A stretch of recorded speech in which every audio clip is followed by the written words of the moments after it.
Assalamualaikum warahmatullahi wabarakatuh. Alhamdulillahirabbil alamin. Selamat siang semuanya. Salam sehat, salam sejahtera untuk kita semua. Kita mulai acaranya ya, Ibu-ibu. Terima kasih sudah menunggu gitu ya, menunggu kehadiran kami. Selamat datang di acara webinar Hari Gizi Nasional tahun 2022 dengan tema Cegah Stunting dengan manajemen laktasi, mengasihi dengan bahagia, anak sehat dan anak cerdas. Kegiatan ini didukung oleh Salimah Kabupaten Sukabumi, oleh Wardah, Istana Balita, EO Gold, dan juga Rumah Kita, serta Akikah Kita. Terima kasih kepada sponsor kami yang sudah mendukung acara kami. Mari kita buka acara ini dengan pembacaan basmalah bersama-sama. Ya, alhamdulillahirabbil alamin, puji dan syukur kita mari panjatkan kepada Ilahi Robbi, kepada Allah Subhanahu wa taala, karena dengan rahmat dan hidayahnya kita bisa berkumpul di acara yang insyaallah berkah ini ya. Salawat serta salam selalu tercurah kepada baginda Nabi Muhammad Sallallahu Alaihi Wasallam. Sebelum acara dimulai, saya perkenalkan dulu, nama saya adalah Nurul Amelia. Saya pembawa acara di sini yang akan memandu acara ini. Saya ucapkan selamat datang kepada Ibu Ketua TPPKK Kabupaten Sukabumi, kepada Hajah Yani Jatmika Marwan MPD selaku Ketua TPPKK Kabupaten Sukabumi, yang terhormat kepada Dr. Gigi Wita Darmawanti, MMRS, selaku Ketua BSMI Kabupaten Sukabumi, dan yang terhormat kepada Dr. Insi Farisa Desi Arya MSI, selaku pengisi materi yang akan mengisi materi tentang ASI. Selanjutnya kita dengarkan tilawatil Quran yang akan disampaikan oleh Dr. Desinta. Untuk Dr. Desinta dipersilahkan.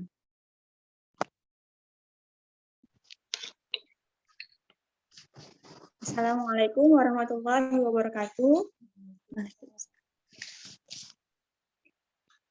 A'udzu billahi minasyaitonir rajim. Bismillahirrahmanirrahim.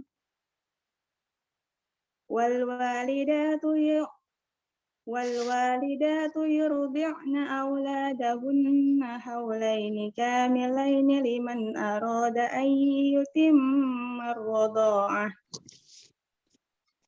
وعلى المولود له رزقهن وكسوتهن بالمعروف لا تكلف نفس إلا وسعها لا تضار والدة بولدها ولا مولود له بولده وعلى الوارث مثل ذلك فإن أراد فصالا عن تراض منهما وتشاور فلا جناح عليهما وإن أردتم أن تسترضعوا أولادكم فلا جناح عليكم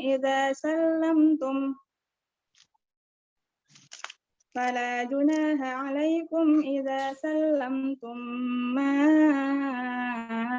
آتيتم بالمعروف واتقوا الله واعلموا أن الله بما تعملون بصير صدق الله العظيم.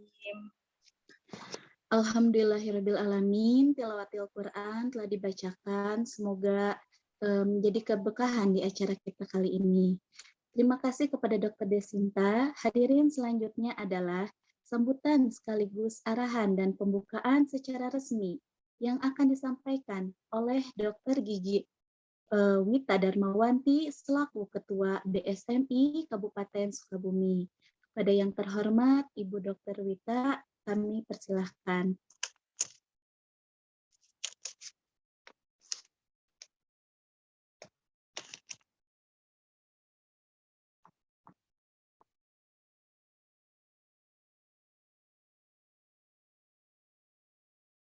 Kepada Dr. Wita.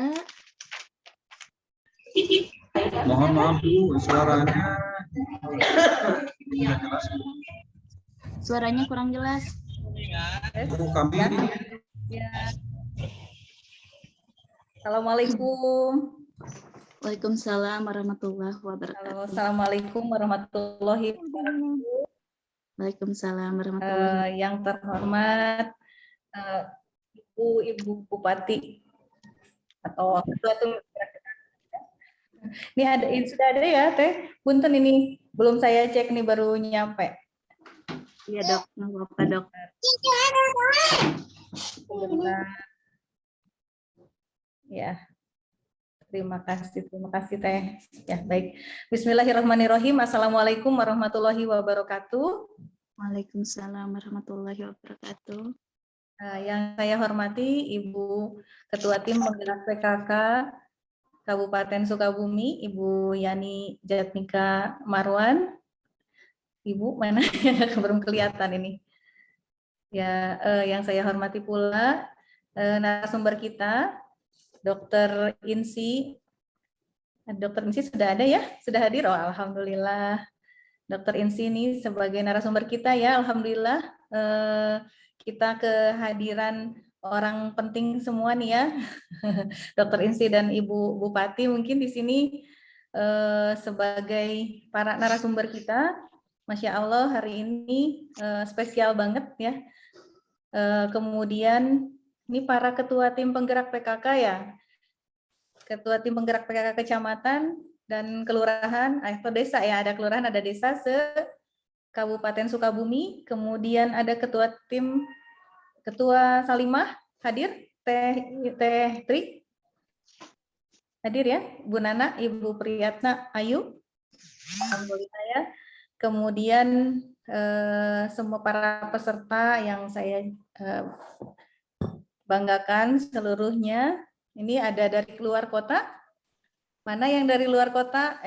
Kota Sukabumi atau Kabupaten Sukabumi, di luar kota dan Kabupaten Sukabumi ada? Saya sapa dulu ya sebelum lanjut nih. Ada yang dari luar kota Kabupaten Sukabumi? Ada? Kayaknya di mute ya. Baik, sampai hari ini saya tadi mendengar bahwa katanya ada juga dari Bogor, tapi belum lihat nih, belum kelihatan semua. Mudah-mudahan menyimak juga ya acara hari ini. Sebelumnya mungkin kita sama-sama juga mengucapkan selamat Hari Gizi Nasional untuk kita semua ya. Semoga hari ini menjadikan momen bagi kita bahwa Kabupaten Sukabumi ya, Kota Sukabumi. Aduh punten karena sekarang sedang di Kota Sukabumi jadi ingatnya kota terus. Kabupaten Sukabumi bebas dari stunting. Alhamdulillah ini Dr. Insi di sini selaku konselor ASI yang concern sekali dengan para konselornya dan beliau sebagai project manager membuat aplikasi tentang konselor gizi ya, Teh Insi, Dr. Insi. Aduh, saya jadi manggilnya Teh Insi dan Dr. Insi ya. Ibu-ibu nih, saya perkenalkan dulu nih ya, siapa yang ada di sini. Ibu-ibu ketua tim penggerak PKK. Ini kembali lagi sebenarnya saya kangen sekali dengan ketua tim penggerak PKK se-Kabupaten Sukabumi karena dulu saya mantan juga ya, mantan ketua tim penggerak PKK Kabupaten Sukabumi di Caringin dan di Nagrak serta di Curug Kembar. Mungkin ada di sini Curug Kembar ada? Wah, ada Bu Ida ya, Bu Ida. Aduh, subhanallah ya udah lama nggak ketemu. Kemudian juga ketua tim penggerak PKK lainnya, tentunya ini menjadi ajang reuni saya bersama teman-teman ketua tim penggerak PKK yang ada di Kabupaten Sukabumi, tentunya dengan ibu kita tercinta juga ya, Ibu Marwan. Mana di Bintang untuk di Ipin gerak, enak kamera. Baik, Ibu-ibu, ada bapaknya nggak di sini ya? Ada bapak? Ada bapak nggak? Teh Tri, Teh Nurul? Ada, Dok. Oh, terima kasih. Berarti yang ikut ke sini bapaknya memang benar-benar concern ya untuk memperhatikan gizi putra-putrinya sendiri maupun putra-putri dari bangsa kita ini. Karena nggak mungkin bisa bebas dari stunting kalau bapaknya juga nggak merhatiin gitu ya, tidak ada perhatian kepada ASI ini. Baik Bapak dan Ibu, ini mungkin saya hadir di sini saat ini diberi amanah sebagai Ketua BSMI Kabupaten Sukabumi. Ya mungkin kemarin belum ada yang hafal gitu ya, apa sih sebenarnya BSMI, kiprahnya di mana. Sering mungkin melihat di bencana-bencana ya, saat bencana-bencana kalau kita lihat di beberapa bencana, mungkin dulu di pada saat bencana Aceh, kemudian saat bencana, kalau di Kabupaten Sukabumi kita sudah bergerak banyak sebenarnya di Cirenghas, Bapak Ibu yang tinggal di Cirenghas, mungkin pada saat longsor dulu ya tahun 2000 berapa ya, saya lupa juga, saya pernah berada di sana juga bersama teman-teman tim BSMI, kemudian kemarin ketika di Cicurug banjir bandang juga ada kegiatan-kegiatan kita di Cicurug. Nah, ini mungkin sekilas bahwa BSMI itu apa sebenarnya. BSMI ini adalah bulan sabit merah yang didirikan pertama kalinya di Turki ya. Memang karena mayoritas di beberapa negara bagian Emirat Arab, kemudian ke arah Turki ya, semua itu menganut agama Islam, sehingga membuatlah lambang tentang bulan sabit merah untuk sebagai simbol dari simbol kemanusiaan yang digawangi oleh para muslim di sana.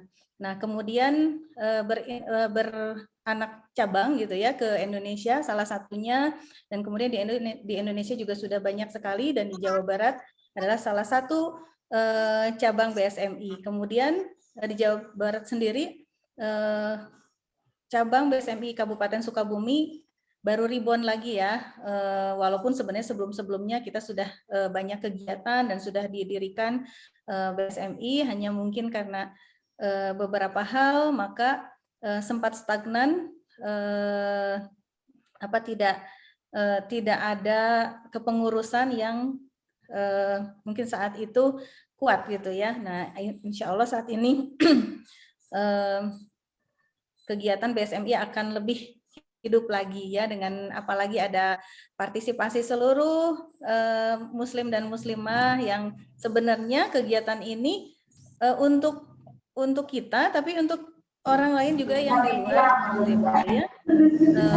Kemudian lembaga bulan sabit merah ini digunakan sebagai lambang kerajaan, lambang-lambang kesehatan maupun lambang organisasi kemanusiaan. Jadi pergerakan BSMI itu di bidang kesehatan dan di bidang kemanusiaan gitu ya. Dan ini tidak hanya berlaku untuk muslim saja, tapi universal untuk siapa saja umat manusia. Nah, karena kita tahu mungkin ya bahwa Islam adalah rahmatan lil alamin, sehingga kita kalau bicara kemanusiaan dan kesehatan itu tidak memilih-milih agama apa gitu ya. Siapa saja kita bisa tolong. Nah, untuk Yayasan BSMI sendiri, bulan sabit merah dideklarasikan di Jakarta untuk di Indonesia ya tahun 2002 tanggal 8 Juni. Nah, ini mungkin ada surat-surat aspek legal dari Yayasan BSMI. Lanjut Teh Nura. Nah, kemudian perhimpunan bulan sabit merah ini bukan hanya orang-orang kesehatan saja, bukan hanya dokter atau perawat atau misalnya nutrisionis atau apoteker saja, tapi karena BSMI ini merupakan perhimpunan kemanusiaan ya, sehingga relawan-relawannya itu tidak hanya orang-orang yang berprofesi sebagai orang kesehatan, ada juga yang berprofesi sebagai jurnalis, ada juga yang sebagai arsitek, kemudian ada juga yang apa saja bebas gitu ya. Yang penting mau menjadi relawan. Tentu saja sumber-sumber dana yang kita gunakan adalah benar-benar dari kita sendiri. Gitu ya. Jadi bukan bukan mencari nafkah dari BSMI, tapi BSMI dari kita untuk kita dan untuk semua umat manusia. Artinya kita mengeluarkan infak untuk kegiatan-kegiatan kita sendiri. Nah, kemudian ini kita lihat di sini ya untuk legalitas perizinan ada nomornya. Bisa masuk langsung aja. Lanjut Teh Nura, ya bisa slide-nya habis. Nah, program-programnya halo. Ya, program-programnya selain program program kemanusiaan, BSMI juga bergerak di bidang kesehatan. Salah satunya seperti ini mengedukasi masyarakat tentang kesehatan dan gawat darurat atau siaga bencana. Kemudian sasarannya siapa saja? Yang boleh jadi relawan itu adalah siapa saja yang mau benar-benar mewakafkan dirinya untuk membantu pada kemaslahatan di bidang kemanusiaan dan kesehatan. Mungkin ini bisa dilihat ada foto-foto kegiatan kita. Saat ini kita juga mengalami era pandemi ya, COVID-19, dan BSMI adalah bagian dari kegiatan-kegiatan bagaimana mengendalikan pandemi COVID-19 ini supaya cepat bisa hidup normal lagi. Kemudian lanjut, Petri. Ya ini untuk saat ini klinik memang baru ada di Kota Sukabumi, namun kita juga terus berkoordinasi dengan klinik Kota Sukabumi. Kalau kabupaten kita belum memilikinya sendiri. Insya Allah sedang dalam proses kita menuju ke situ. Kemudian ambulan BSMI juga ya, di seluruh Indonesia sebenarnya ada, hanya mungkin Kabupaten Sukabumi sedang berproses menuju ke situ. Kemudian tim relawan vaksin bersama TNI dan Polri kita juga ikut serta dalam kegiatan-kegiatan vaksin. Kemudian pengkaderisasi relawan-relawan BSMI yaitu dengan melakukan diklat dan pembinaan kepada Bulan Sabit Merah Remaja. Kemudian webinar-webinar kesehatan yang sifatnya edukasi terhadap kesehatan dan kesiapsiagaan kebencanaan. Kemudian banyak lagi kegiatan-kegiatan lainnya. Insya Allah mungkin sampai nanti kita terus akan berjalan dan bersinergis dengan lintas sektor lainnya, PKK, Salimah, kemudian BPBD, dan lain-lainnya. Kemudian dengan TNI dan Polri kita akan senantiasa bersama-sama untuk menjaga Kabupaten Sukabumi ini agar tetap bisa menjadi kabupaten yang aman, kemudian nyaman, kemudian sehat, dan bisa menanggulangi bencana-bencana yang memang sering terjadi di Kabupaten Sukabumi. Mungkin selebihnya saya ucapkan juga terima kasih kepada seluruh sponsor ya, sudah ikut serta. Nah, penginjinya.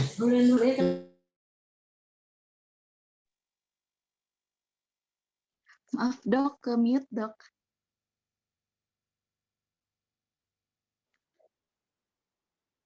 Dok, maaf, mikrofonnya dibuka dok, mikrofonnya. Tadi belum didengerin, dari tadi belum dibuka ya? Enggak, baru ketutup tadi sebentar.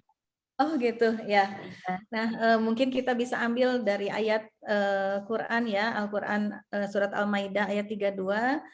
Di sini dikatakan bahwa dan barang siapa yang memelihara kehidupan manusia, maka seolah-olah dia telah memelihara kehidupan seluruh manusia. Ini mungkin bisa menjadi satu dasar bagi kita, kenapa kita jadi relawan BSMI, kemudian kenapa kita mau bersusah-susah untuk mewakafkan diri, mewakafkan harta, dan mewakafkan segala yang kita miliki untuk kegiatan kemanusiaan dan kesehatan bagi umat manusia. Mungkin itu saja yang bisa saya sampaikan. Sekali lagi terima kasih kepada para sponsor yang sudah berperan untuk mendukung acara ini. Wardah Kosmetik, Rumah Kita, Akikah, dan Rumah Kita Istana Mebeler ya, Mebeler. Kemudian ada Istana Balita. Istana Balita, terima kasih juga ini. Kemudian ada Salimah ya, ada Salimah Food. Kemudian terutama juga kepada apa ini? EOA Gold ya. Kemudian kepada seluruh tim penggerak PKK yang sudah ikut dalam kegiatan ini, dan tidak lupa juga saya ucapkan terima kasih yang sebesar Dr. Insi. Terima kasih, kedepannya ikut terus jadi narasumber kami terus, kemudian bisa bertemu mungkin nanti offline kalau pandemi sudah lewat nih. Ibu-ibu, sebelumnya saya juga ingatkan lagi nih, jangan sampai kita pandeminya naik lagi. Di bulan ini kita sudah naik lagi ya, kejadian kasus-kasus COVID sudah naik lagi, terutama Omikron. Nah, di bulan Maret diprediksi katanya naik lagi. Mudah-mudahan dengan adanya pertemuan kita kali ini juga mengingatkan kita untuk senantiasa menjaga prokes, kemudian mendorong keluarga kita untuk ikut vaksin. Terima kasih, sekali lagi mohon maaf apabila ada kesalahan. Selamat mengikuti webinar. Semoga ilmu yang kita dapatkan nanti dari Ibu Ketua Tim Penggerak PKK dan Ibu Dr. Insi sebagai konselor ASI, wah keren banget ya pokoknya, itu bermanfaat bagi kita dan bermanfaat bagi generasi kita di masa yang akan datang, menjadi generasi yang kuat, generasi yang sehat. Terima kasih. Assalamualaikum warahmatullahi wabarakatuh. Waalaikumsalam warahmatullahi wabarakatuh. Terima kasih kepada Dr. Wita yang telah memberikan sambutannya dan juga arahan sekaligus mengenalkan BSMI Kabupaten Sukabumi. Semoga, karena kan tak kenal maka tak sayang ya, makanya kita kenalan dulu dengan BSMI ini. Terima kasih sekali lagi. Selanjutnya adalah sambutan dari Ibu Ketua TPPKK Kabupaten Sukabumi, Ibu Dr. Randa Hajah Yani Jatnika Marwan MPD, kami persilahkan. Terima kasih. Di sini ada profilnya, mangga Ibu. Iya. Nggak usah dilihatin ya itunya. Lihat ke saya aja deh.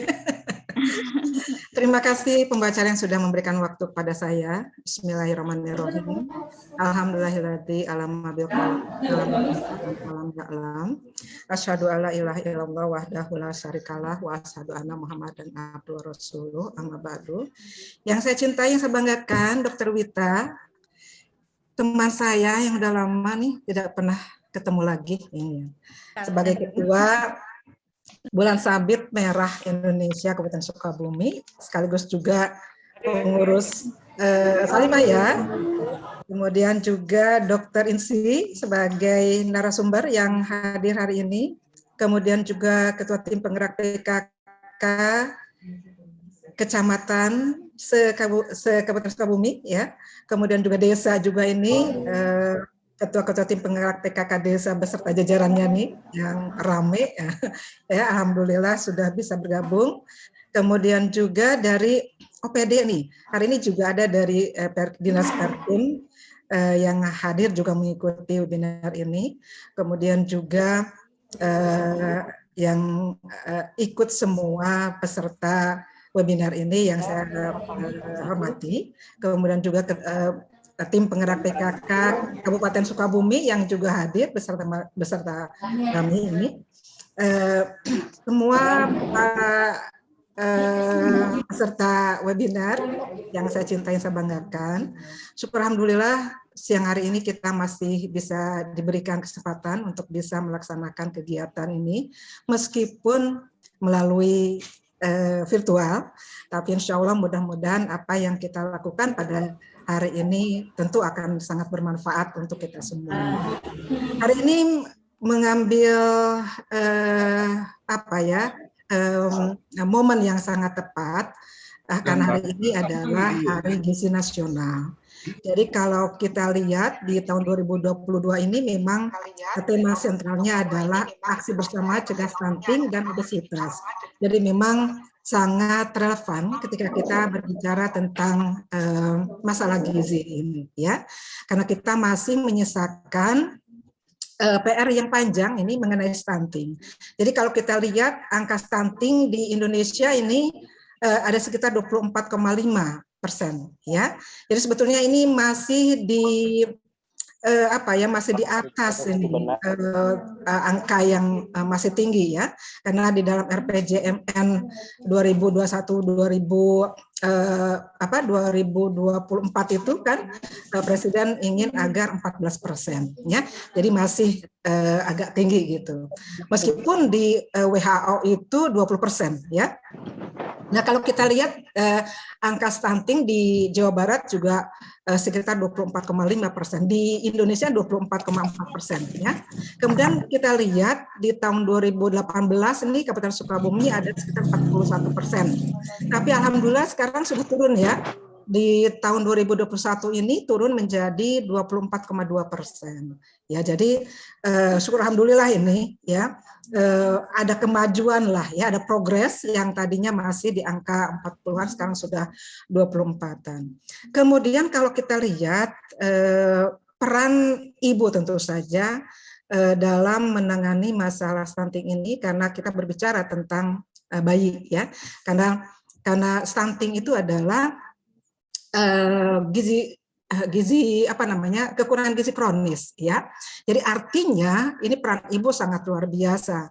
Itulah kenapa pada kesempatan ini pun juga kita berbicara tentang bagaimana memberikan gizi yang paling bagus terhadap bayi yang baru lahir itu, ya, sehingga kita mengenalnya ada ASI eksklusif. Jadi kalau kita lihat berapa persen sih ibu-ibu yang memberikan ASI eksklusif ini? Ternyata kalau dilihat itu baru 70%. Harusnya kan 100%, ya. Nah, inilah kenapa kita merasa bahwa masih ada tuh 30%-an ibu-ibu yang tidak mau memberikan ASI-nya. Kita nggak tahu lah, ya, apa yang menjadi penyebab mereka tidak mau memberikan ASI-nya atau ada hal-hal yang lainnya. Tapi yang jelas bahwa pemberian ASI itu merupakan hak anak untuk hidup, ya, hak anak juga untuk dilindungi. Jadi selain kita memberikan gizi kepada bayi kita, tentunya kita juga memberikan hak yang memang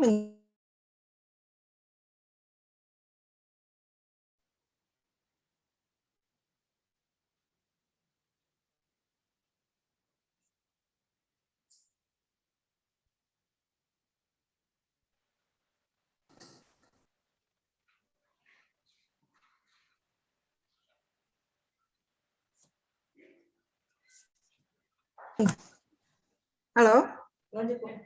Udah bisa keluar? Udah bisa? Terdengar nggak, Mbak? Udah ada suaranya. Iya. Mohon maaf. Ada, Bu. Putus, iya. Sampai mananya saya tadi ngomong? Oh ya, jadi ASI eksklusif itu ini apa namanya, Mahmud Abbas. Ibu tahu Mahmud Abbas apa namanya? Artinya apa? Mamah muda, anak baru satu.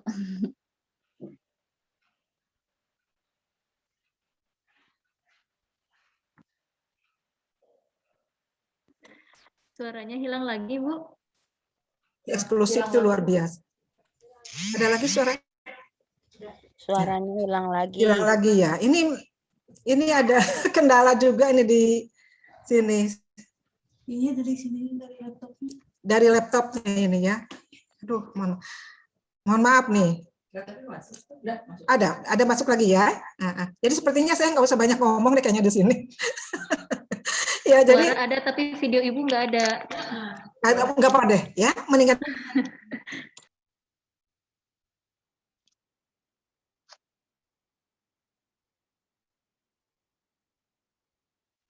kita ini dan jajaran yang sudah bisa melaksanakan kegiatan ini. Jadi emang webinar ini sangat bermanfaat untuk kita semuanya dan ingin menyadarkan mereka yang masih enggan untuk memberikan ASI eksklusif ini. Ya, jadi sekali lagi saya minta ini untuk ketua-ketua tim penggerak PKK terutama di desa yang memang sangat erat hubungannya dengan masyarakat di sana, sehingga mereka perlu disadarkan, kemudian juga perlu diedukasi bagaimana pemberian ASI eksklusif itu, sehingga tidak ada lagi berita bahwa bayi sebelum 6 bulan itu diberikan makanan, diberikan pisang dan sebagainya, ya. Jadi ASI itu hanya cocok untuk diberikan khusus pada bayi, jadi bukan pisang, ya.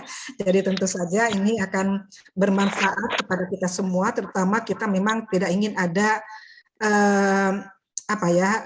new stunting, ya, di kasus new stunting di Kabupaten Sukabumi atau di Jawa Barat ini, sehingga dengan upaya kita semuanya, rembukan kita semuanya, kesadaran kita untuk bisa memberikan yang terbaik kepada anak-anak kita, tentunya insya Allah ini akan membuat eliminasi, ya, dari stunting ini. Ya, jadi tepat, ya, di momen yang tepat di Hari Gizi Nasional ini kita berbicara tentang stunting. Dan saya sih berharap bahwa Kabupaten Sukabumi menjadi sesuai dengan visi misi Kabupaten Sukabumi yang ujungnya adalah menjadikan masyarakat Kabupaten Sukabumi yang sejahtera lahir batin bisa terwujud, begitu. Jadi Bu Dr. Wita, saya pikir memang perlu kita menyadari semuanya, rembukan lagi bahwa stunting bukan hanya urusan dinas kesehatan saja, ya. Jadi kita memang butuh konvergensi untuk gizi sensitif, ya. Jadi di mana semua lintas sektor itu memberikan kontribusinya untuk menurunkan angka stunting ini, ya. Jadi Ibu Ketua Tim Penggerak PKK Kecamatan juga terima kasih ini, ya.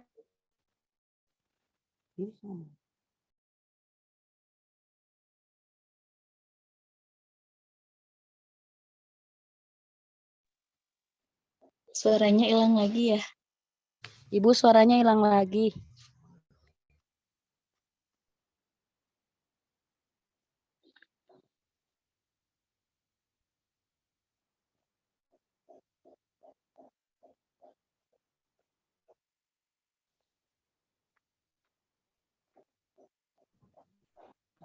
Suaranya menghilang.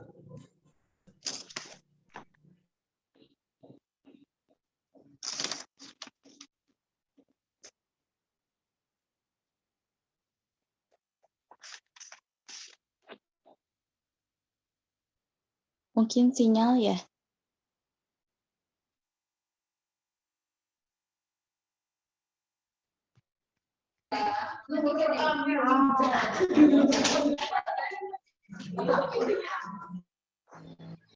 Baik, terima kasih kepada Ibu Bupati yang sudah menyampaikan sambutannya, ya.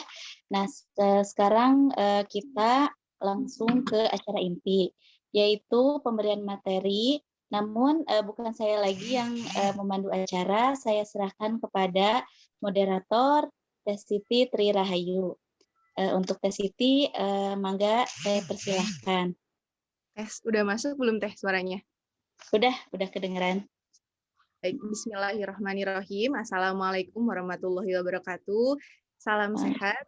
Terima kasih. Assalamualaikum warahmatullahi wabarakatuh. Yang terhormat Ketua TPPKK Kabupaten Sukabumi, Ibu Dr. Anda Nyonya Hajah Yadijat Nika Marwan MPD. Yang terhormat Ketua BSMI Kabupaten Sukabumi, Ibu Dr. Gigi Wita Darmawanti MMRS. Yang terhormat narasumber kita Dr. Insi Farisa Desi Arya MSI. Dan seluruh peserta yang sudah hadir mengikuti acara hari ini. Perkenalkan, nama saya Siti Tri Rahayu R sebagai moderator talk show hari ini. Selamat siang Bapak Ibu hadirin yang sedang menyaksikan acara hari ini. Sebelumnya saya ingin mengucapkan selamat Hari Gizi Nasional ke-62 Aksi Bersama Cegah Stunting dengan Obesitas dan cegah obesitas. Sudah pastinya sesi ini adalah sesi yang kita tunggu-tunggu karena kita akan memasuki sesi talk show yang pastinya semua pemaparannya menarik untuk disimak. Stunting merupakan kondisi gagal tumbuh pada anak balita yang dapat menghambat pertumbuhan dan perkembangan fisik, otak, dan organ lainnya yang diakibatkan kekurangan gizi kronis pada 1000 hari pertama kehidupan yang ditandai dengan anak pendek dibandingkan anak-anak seusianya. Kejadian stunting dipengaruhi oleh faktor, salah satunya oleh berat badan saat lahir rendah, asupan gizi balita, pemberian ASI, riwayat penyakit infeksi, pengetahuan gizi ibu balita, dan pendapatan keluarga yang rendah. Namun, faktor yang paling dominan adalah pemberian ASI. Salah satu upaya pencapaian penurunan stunting melalui program pemberian ASI. Namun dalam pelaksanaan pemberian ASI menemui beberapa hambatan, yaitu seperti tersedianya susu formula, ibu menyusui yang bekerja, kemampuan teknik menyusui, serta rasa percaya diri ibu menyusui yang kurang, dan manajemen laktasi. BSMI Kabupaten Sukabumi dalam rangka memperingati Hari Gizi Nasional tahun 2022 mengangkat tema Cegah Stunting dengan Manajemen Laktasi, Mengasihi dengan Bahagia Anak Sehat dan Cerdas. Sebelum saya menyapa narasumber kita pada hari ini, perkenankan saya memperkenalkan profil singkat narasumber kita hari ini, yaitu Dr. Insi Farisa Desi Arya MSI. Beliau adalah staf Departemen Ilmu Kesehatan Masyarakat Fakultas Kedokteran Universitas Padjadjaran, dan juga beliau ini sebagai konselor menyusui. Riwayat pendidikan beliau, pendidikan dokter di Fakultas Kedokteran Unpad. Beliau meraih Magister Sains Program Studi Pasca Sarjana Universitas Padjadjaran, konsentrasi komunikasi kesehatan, juga sebagai mahasiswa program doktoral di Program Studi Doktor Fakultas Kedokteran Universitas Padjadjaran dengan topik Model Komunikasi Kesehatan tentang pemberian ASI eksklusif berdasarkan teori sistem hierarki dengan menggunakan aplikasi berbasis Android dan pelayanan kesehatan primer. Beliau juga sebagai pengurus AIMI Jabar, anggota bidang riset, pengurus Pusat Perhimpunan Dokter Keluarga Indonesia, pengurus Perkumpulan Promotor Pendidikan Kesehatan Masyarakat Indonesia PPKMI Cabang Jawa Barat, bidang penelitian. Juga sebagai Project Manager Curhat ASI. Nah, untuk hadirin sekalian, khususnya ibu-ibu atau TTT yang sedang menyusui atau ingin mendapatkan informasi tentang ASI atau bingung nih curhat kemana gitu, misalnya sedang menyusui sementara ASInya sedikit, nah boleh di-download aplikasinya, nanti bisa konsultasi dengan Dr. Insi di aplikasi tersebut. Selanjutnya, mari kita sapa narasumber kita. Selamat siang, Dr. Insi. Sudah bisa masuk, Dok? Selamat siang, Assalamualaikum. Suaranya jelas kah? Hari ini. Alhamdulillah. Tema materi yang akan disampaikan adalah cegah stunting dengan manajemen laktasi, mengasihi dengan bahagia anak sehat dan cerdas. Dr. Insi untuk durasi pemaparan materi yaitu 45 menit ya dok ya. Dan hadirin semuanya dapat mengajukan pertanyaan melalui kolom chat dengan format pertanyaan, nama, underscore instansi atau alamat, underscore pertanyaannya. Dan pertanyaan yang terpilih akan dibahas dengan narasumber pada sesi tanya jawab, dan marilah kita sama-sama manfaatkan kesempatan ini untuk bertanya kepada narasumber. Dr. Insi sebelumnya boleh terlebih dahulu disapa untuk semua peserta dok yang menyaksikan. Oke, iya. Ya, Assalamualaikum ibu-ibu semua, ada bapak-bapak ya tadi suaranya. Assalamualaikum semua. Senang sekali ada di sini. Baik, terima kasih dok untuk kesapaannya. Baik dok, silahkan disampaikan untuk pemaparannya. Dr. Insi, disilahkan. Oke, Bismillahirrahmanirrahim. Assalamualaikum warahmatullahi wabarakatuh. Saya ucapkan banyak terima kasih nih kepada kakak saya tercinta, Dr. Wita, atas kesempatannya untuk bisa berbagi dengan ibu-ibu di sini, dan saya ucapkan salam khidmat kepada Ibu Ketua TPPKK Kabupaten Sukabumi, Ibu Yani. Salam kenal Ibu, senang sekali bisa bertemu di sini. Sesungguhnya Dr. Wita, kalau saya di Kabupaten Sukabumi tuh udah sering juga nih ke sana. Dulu tuh kita sering ke Sukabumi Selatan, Jambang Kulon. Jadi kayaknya ada nggak ya di sini Jambang Kulon? Ada, pasti ada. Ada ya? Masih ingat nggak ya? Gitu. Kalau di puskesmas tuh Surade, kalau nggak salah dulu tuh saya pernah ke puskesmas tuh. Lalu yang Jambang Kulonnya pokoknya indah sekali itu jalannya ya. Apalagi sampai di ujung sana kita ketemu pantai, tempat pelepasan penyu, Masya Allah, itu sesuatu yang harus kita syukur ya, punya alam yang begitu indah. Dan saya ini amazing dan termasuk puji syukur kepada Allah Subhanahu wa Ta'ala nih, bisa bertemu dengan ibu-ibu yang pada jam sekarang, ini adalah jam kritis ya, jam 13.00 ini ibu-ibu banyak sekali yang hadir, Masya Allah, Alhamdulillahirrahmanirrahim. Senang sekali ibu-ibu bisa silaturahim di sini, dan saya tadi juga mendengar suara bapak-bapak, termasuk juga tadi saya lihat ada bapak-bapak yang duduk di situ, Alhamdulillahirrahmanirrahim. Mudah-mudahan silaturahim kita hari ini gitu ya nanti membawa keberkahan, dan tentunya tadi yang cita-citanya Ibu Yani untuk kita bisa sama-sama mencegah yang namanya stunting, karena memang kalau stunting itu kadang momok ya ibu-ibu sekalian. Jadi kalau anaknya dikatakan stunting, pasti ibu-ibu tuh nggak mau gitu kan ya. Kita harus bilang bahasanya tuh gimana ya nanti supaya si ibu-ibunya mau ditimbang dan dicegah dari awal begitu ya. Dan utamanya pasti 1000 hari kehidupan pertama begitu. Dan saya senang sekali di sini ada ibu-ibu kader, ibu-ibu PKK yang merupakan ujung tombak yang langsung ketemu masyarakat, yang bisa menjadikan agent of information ya, memberikan informasi yang baik, dan meyakini juga apa yang nanti kita informasikan menjadi amal ibadah juga buat kita gitu ya, menjadi amal jariah juga buat kita. Amin amin ya rabbal alamin. Ini alhamdulillah ini sudah ini judulnya manajemen laktasi mengasihi dengan bahagia anak cerdas dan sehat. Dan menurut saya mah ada yang kurang ini, anak soleh, ya gitu ya, karena kita sangat mengharapkan anak yang soleh begitu ya, cerdas dan sehat utamanya begitu. Bagaimana melalui ASI ini tadi, terima kasih Teh Tri yang sangat cantik sudah memaparkan sedikit tentang apa itu stunting dan bagaimana peranan ASI di sini begitu. Oke, mangga dilanjut mungkin dengan slide selanjutnya, mangga. Ya ini tadi sudah, mangga. Nah ini adalah beberapa yang akan kita diskusikan. Harapannya nanti banyak pertanyaan. Saya paling senang kalau ditanya gitu. Kadang kalau saya sama mahasiswa suka bilang mau ditanya atau mau bertanya gitu kan ya. Jadi mereka senang bercanda. Saya akan senang kalau misalnya ibu-ibu semua bisa bertanya. Ini materinya memang cukup padat. Mudah-mudahan tidak membuat ibu-ibu pusing ini apa gitu. Karena saya juga sebenarnya tadi pusing ya. Ini aduh apa banyak sesungguhnya tentang ASI. Jadi harapannya nanti kita bisa gali dalam diskusi gitu. Nanti kita cerita tentang pentingnya menyusui, walaupun saya yakin sih ini selalu sudah banyak ibu-ibu atau bapak sekalian mengetahui ASI itu tuh apa. Cuman ini untuk mengingatkan kembali gitu ya, kenapa ASI itu penting. Lalu nanti kita akan bicara mengenai tanda kecukupan pemberian ASI, karena tadi dibilang Teh Tri juga sih kata ibu-ibu tuh tadi tuh dibilang apa ya, kata Bu Yani, Mahmud Abbas, Mama muda anak baru 1 gitu kan, sudah ngeluh, aduh ASI saya teh kurang, apa sih cukup nggak sih anak saya gitu, jangan-jangan nanti tergoda dengan yang lain yang namanya susu formula itu. Nah ini kita akan cari tahu seperti apa sih tanda kecukupan pemberian ASI.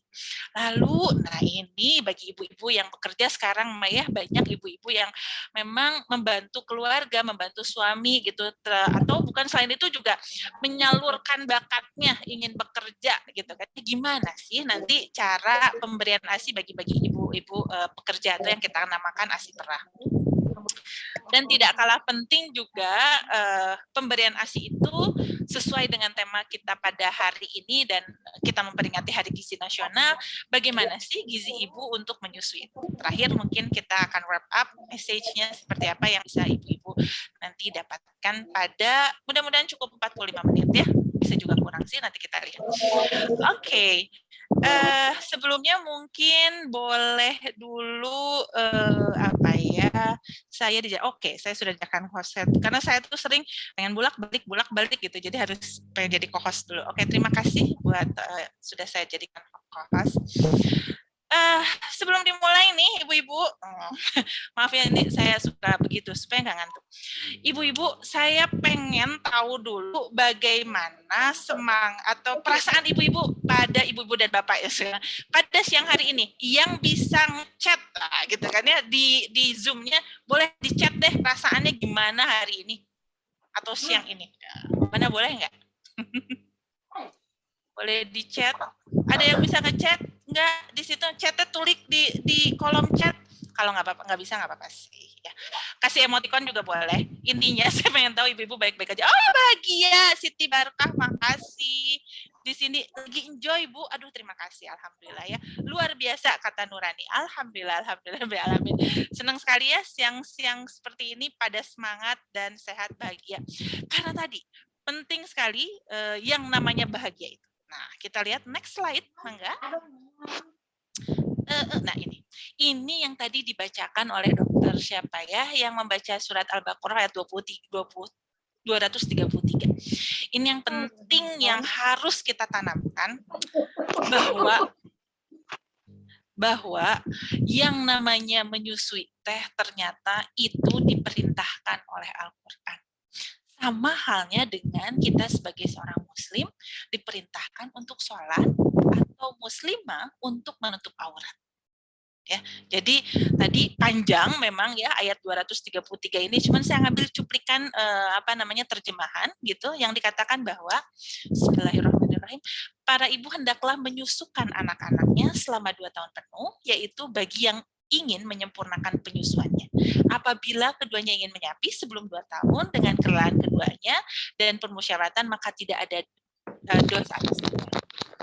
Jadi ini menyusukan anak-anak yang menyusui ya Bu ya, menyusui kata-katanya selama 2 tahun penuh gitu. Jadi ini sudah dituliskan dalam Al-Qur'an. Ya, segala sesuatu yang kita imani itu kan bersumber salah satunya dari Al-Qur'an. Begitu. Nah, ini yang mungkin yang harus tertanam dalam diri kita semua bahwa menyusui itu memang diperintah oleh Allah. Gimana sih kalau kita sudah diperintah oleh Allah Subhanahu wa taala gitu, yang Maha Pencipta ini? Berarti kan sesuatu yang harus kita perjuangkan, sesuatu yang harus memang kita lakukan. Ya, walaupun tadi kata Bu Yani juga tantangannya banyak. Nanti kita cerita seperti apa tantangannya, ya, gitu. Tapi yang pertama yang harus kita camkan bahwa menyusu diperintahkan oleh Al-Qur'an. Dan saya yakin di beberapa agama juga ada, memang dalam beberapa kitab, tapi mohon maaf saya kurang mengkaji agama-agama yang lain, begitu, sama memerintahkan juga menyusui. Ya, tapi bagi agama Islam khususnya, ini dituliskan dalam surat Al-Baqarah 223. Ya, oke. Mudah-mudahan ini semua bisa menjadi latar belakang kenapa kita semua di sini gitu ya, siang-siang hari berkumpul begitu semua di sini untuk berbicara masalah ASI. Ternyata ini adalah suatu perintah yang memang menjadi suatu ibadah begitu ya. Jadi menyusui itu ibadah. Nah, nanti bagaimana nih ibu-ibu perannya agar mendorong ibu-ibu yang lain untuk beribadah tadi gitu kan ya. Mudah-mudahan jadi amal jariah kembali lagi. Oke, next slide. Next slide. Ya. Mangga, lanjut lagi. Ya. Menyusui itu, nah gitu ya. Menyusui itu katanya termasuk siklus reproduksi wanita. Jadi intinya ini adalah suatu hal yang alamiah. Hamil sama dengan hamil, melahirkan, ya, menyusui, siklus yang alami bagi wanita yang bereproduksi, wanita yang sehat, gitu kan ya. Ini sesuatu yang memang sudah sunatullah, begitu ya. Jadi bukan suatu hal yang aneh lagi sesungguhnya, gitu ya. Dan sudah barang tentu wanita tercipta dengan rahim, ya, laki-laki tidak punya rahim, wanita punya rahim untuk hamil serta melahirkan, dan kita punya payudara untuk menyusui. Ya, jadi Allah sudah menciptakan begitu lengkapnya kita, gitu ya. Jadi ada perangkatnya, ada rahim, ada payudara. Jadi bagaimana kita mengoptimalisasi, mensyukuri apa yang diberikan oleh Allah, gitu ya. Jadi diberikan rahim ya memang untuk hamil, diberikan payudara ya untuk menyusui, begitu ya. Bagaimana kita agar alat reproduksi itu sehat dengan disyukuri. Disyukuri bagaimana? Ya dilakukan, difungsikan sesuai dengan fungsinya, gitu. Itu yang pertama. Lalu yang kedua, menyusui itu kodrat wanita. Jadi tidak suatu hal yang aneh. Saya juga mungkin gitu ya, karena zaman dulu waktu saya menyusui itu nggak terlalu banyak nih begini, karena memang sudah terbiasa jadi perempuan yang menyusui. Tapi sekarang itu jadi semacam suka jadi masalah gitu tidak menyusui karena berbagai hal gitu kan ya. Jadi kenapa banyak tadi Bu Yani cerita masih ada 30% yang nggak ASI eksklusif gitu kan. Ada apa ini gitu kan ya. Padahal itu suatu kodrat wanita alamiah gitu ya, natural. ya. Dan tadi dalam agama Islam ini sunatullah dan fitrah. Dan sudah barang tentu karena kodrat wanita ini merupakan amanah dari Allah untuk melahirkan dan merawat generasi penerus. Kita dikasih amanat dan tidak sedikit ya, maksudnya seorang wanita yang tidak mempunyai anak gitu kan ya. Jadi pada saat kita diamanahi, wah itu suatu rizki yang ada dua. Malah kita ingat dalam Islam anak yang soleh itu akan doa-doanya akan terus mengalir walau begitu ya si ibunya sudah meninggal. Justru itu adalah investasi. Nah, investasi kita mulai dari pada saat kita menyusui anak kita agar menjadi sehat, soleh gitu ya, dan nantinya bisa berbakti. Gitu. Lalu menyusui itu memberikan ASI. Nah, menyusui itu adalah memberikan ASI. Saya sering bawa ini nih kalau mau bicara. Karena ASI ini adalah makanan yang terbaik untuk bayi agar menciptakan pertumbuhan yang optimal. Karena nanti kita akan cerita lebih banyak nih di sini. Tidak ada yang lebih baik dari ASI. Enggak ada. Tidak ada. Ya gitu. Sesuai dengan kondisi dan lain-lain. Jadi menyusui itu adalah memberikan ASI. Nah, nenan kalau orang Sunda ya, memberikan ASI, menyusui secara langsung. Makanya saya kasih gambar ini. Dan menyusui itu adalah proses penting, lebih dari memberikan makanan bayi, akan tapi merupakan proses penting untuk kesehatan dan emosional ibu dan bayi. Harus diingat ibu-ibu, nanti titip kalau misalnya ketemu sama ibu menyusui, dia tuh menyusuinya harus konsentrasi pada bayinya. Gitu ya. Jadi jangan pada saat nyusuin nih pegang handphone gitu. Atana kemana wae yang nggak nenan. Sering tuh ibu-ibu ningali kadi itu. Teteh, punten, boleh stop share dulu? Stop share? Ya, gini, saya tuh orangnya nggak apa-apa nanti biar saya yang share karena saya tuh senengnya kadang nge-share, kadang ngeliatin muka gitu ya karena khawatir kalau misalnya cuman slide aja ibu-ibu teh bosen, dan bahasanya mah gitu-gitu aja ibu bisa catat dari manapun gitu kan ya. Nah, yang paling penting nih ibu-ibu sekalian pada saat menyusui dia harus konsentrasi. Konsentrasi apa? Untuk membentuk tadi ya proses menyusui itu bukan hanya sekedar memberikan ASI nenek-nenek begini. Tapi bagaimana dia bonding, bagaimana pada saat menyusui dia memperlihatkan mata ke mata, hati ke hati gitu. Itu tuh akan sangat ya memberikan sesuatu kebahagiaan buat ibunya. Coba dilenyepan ya.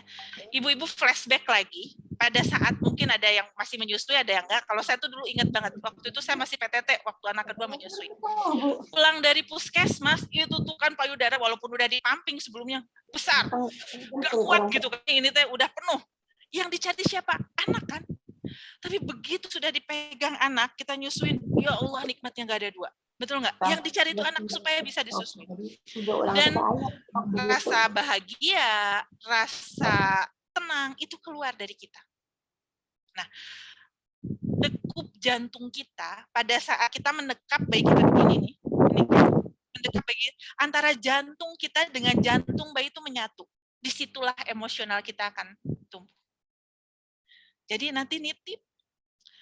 Karena prosesnya bukan hanya nempelkan ke dada gitu kan ya, bukan hanya memberikan ASI, kan ada orang ngasih ASI itu padahal ibunya ada gitu, tapi pakai dot. Mungkin sering lihat ibu-ibu juga sekarang ya, selebritis itu saya suka, aduh menilebar gitu ya, dianya ada, tapi bayinya dikasih dot, atau nggak nempel. Sementara tempelan itu antara mulut bayi dengan dada ibu, dengan payudara ibu, ya payudara ibu di sini, ini tuh betul banyak bakteri yang positif, bakteri yang baik. Pada saat anak nempel di sini, bayi nempel di sini, gitu, si bakteri-bakteri baik itu akan kena ke bayi.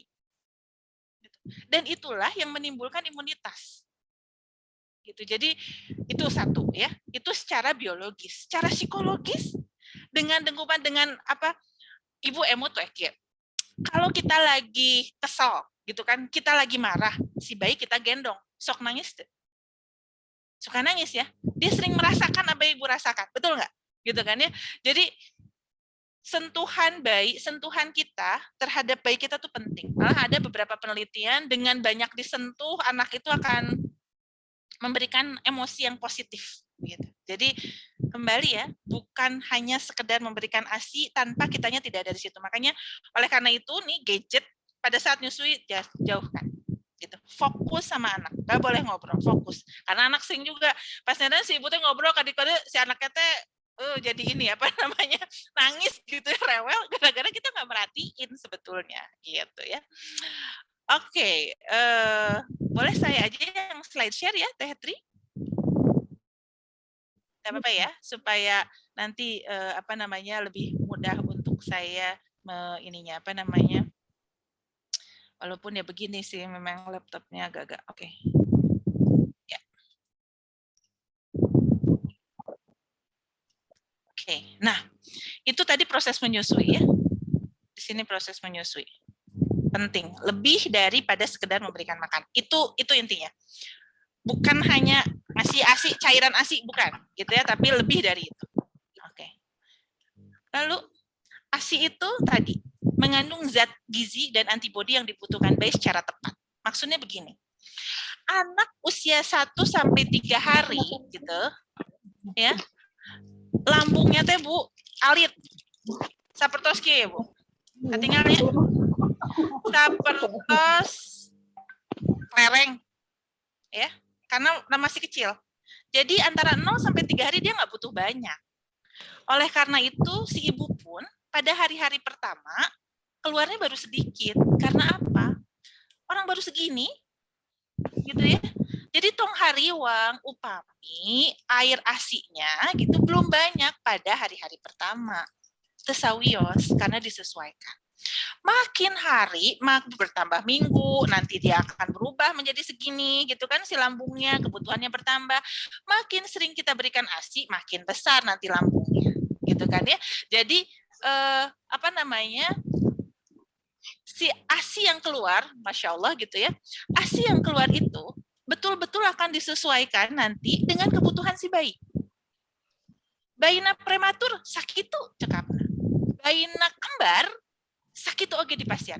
Jadi tong hariwang gitu kan ya, jangan khawatir kalau ibu-ibu kembar gitu, ayah mah ada tercekap, wow, cekap pasti. Allah mah ya memberikan bekal buat bayi yang diberikan kepada ibunya itu sesuai dengan kebutuhan.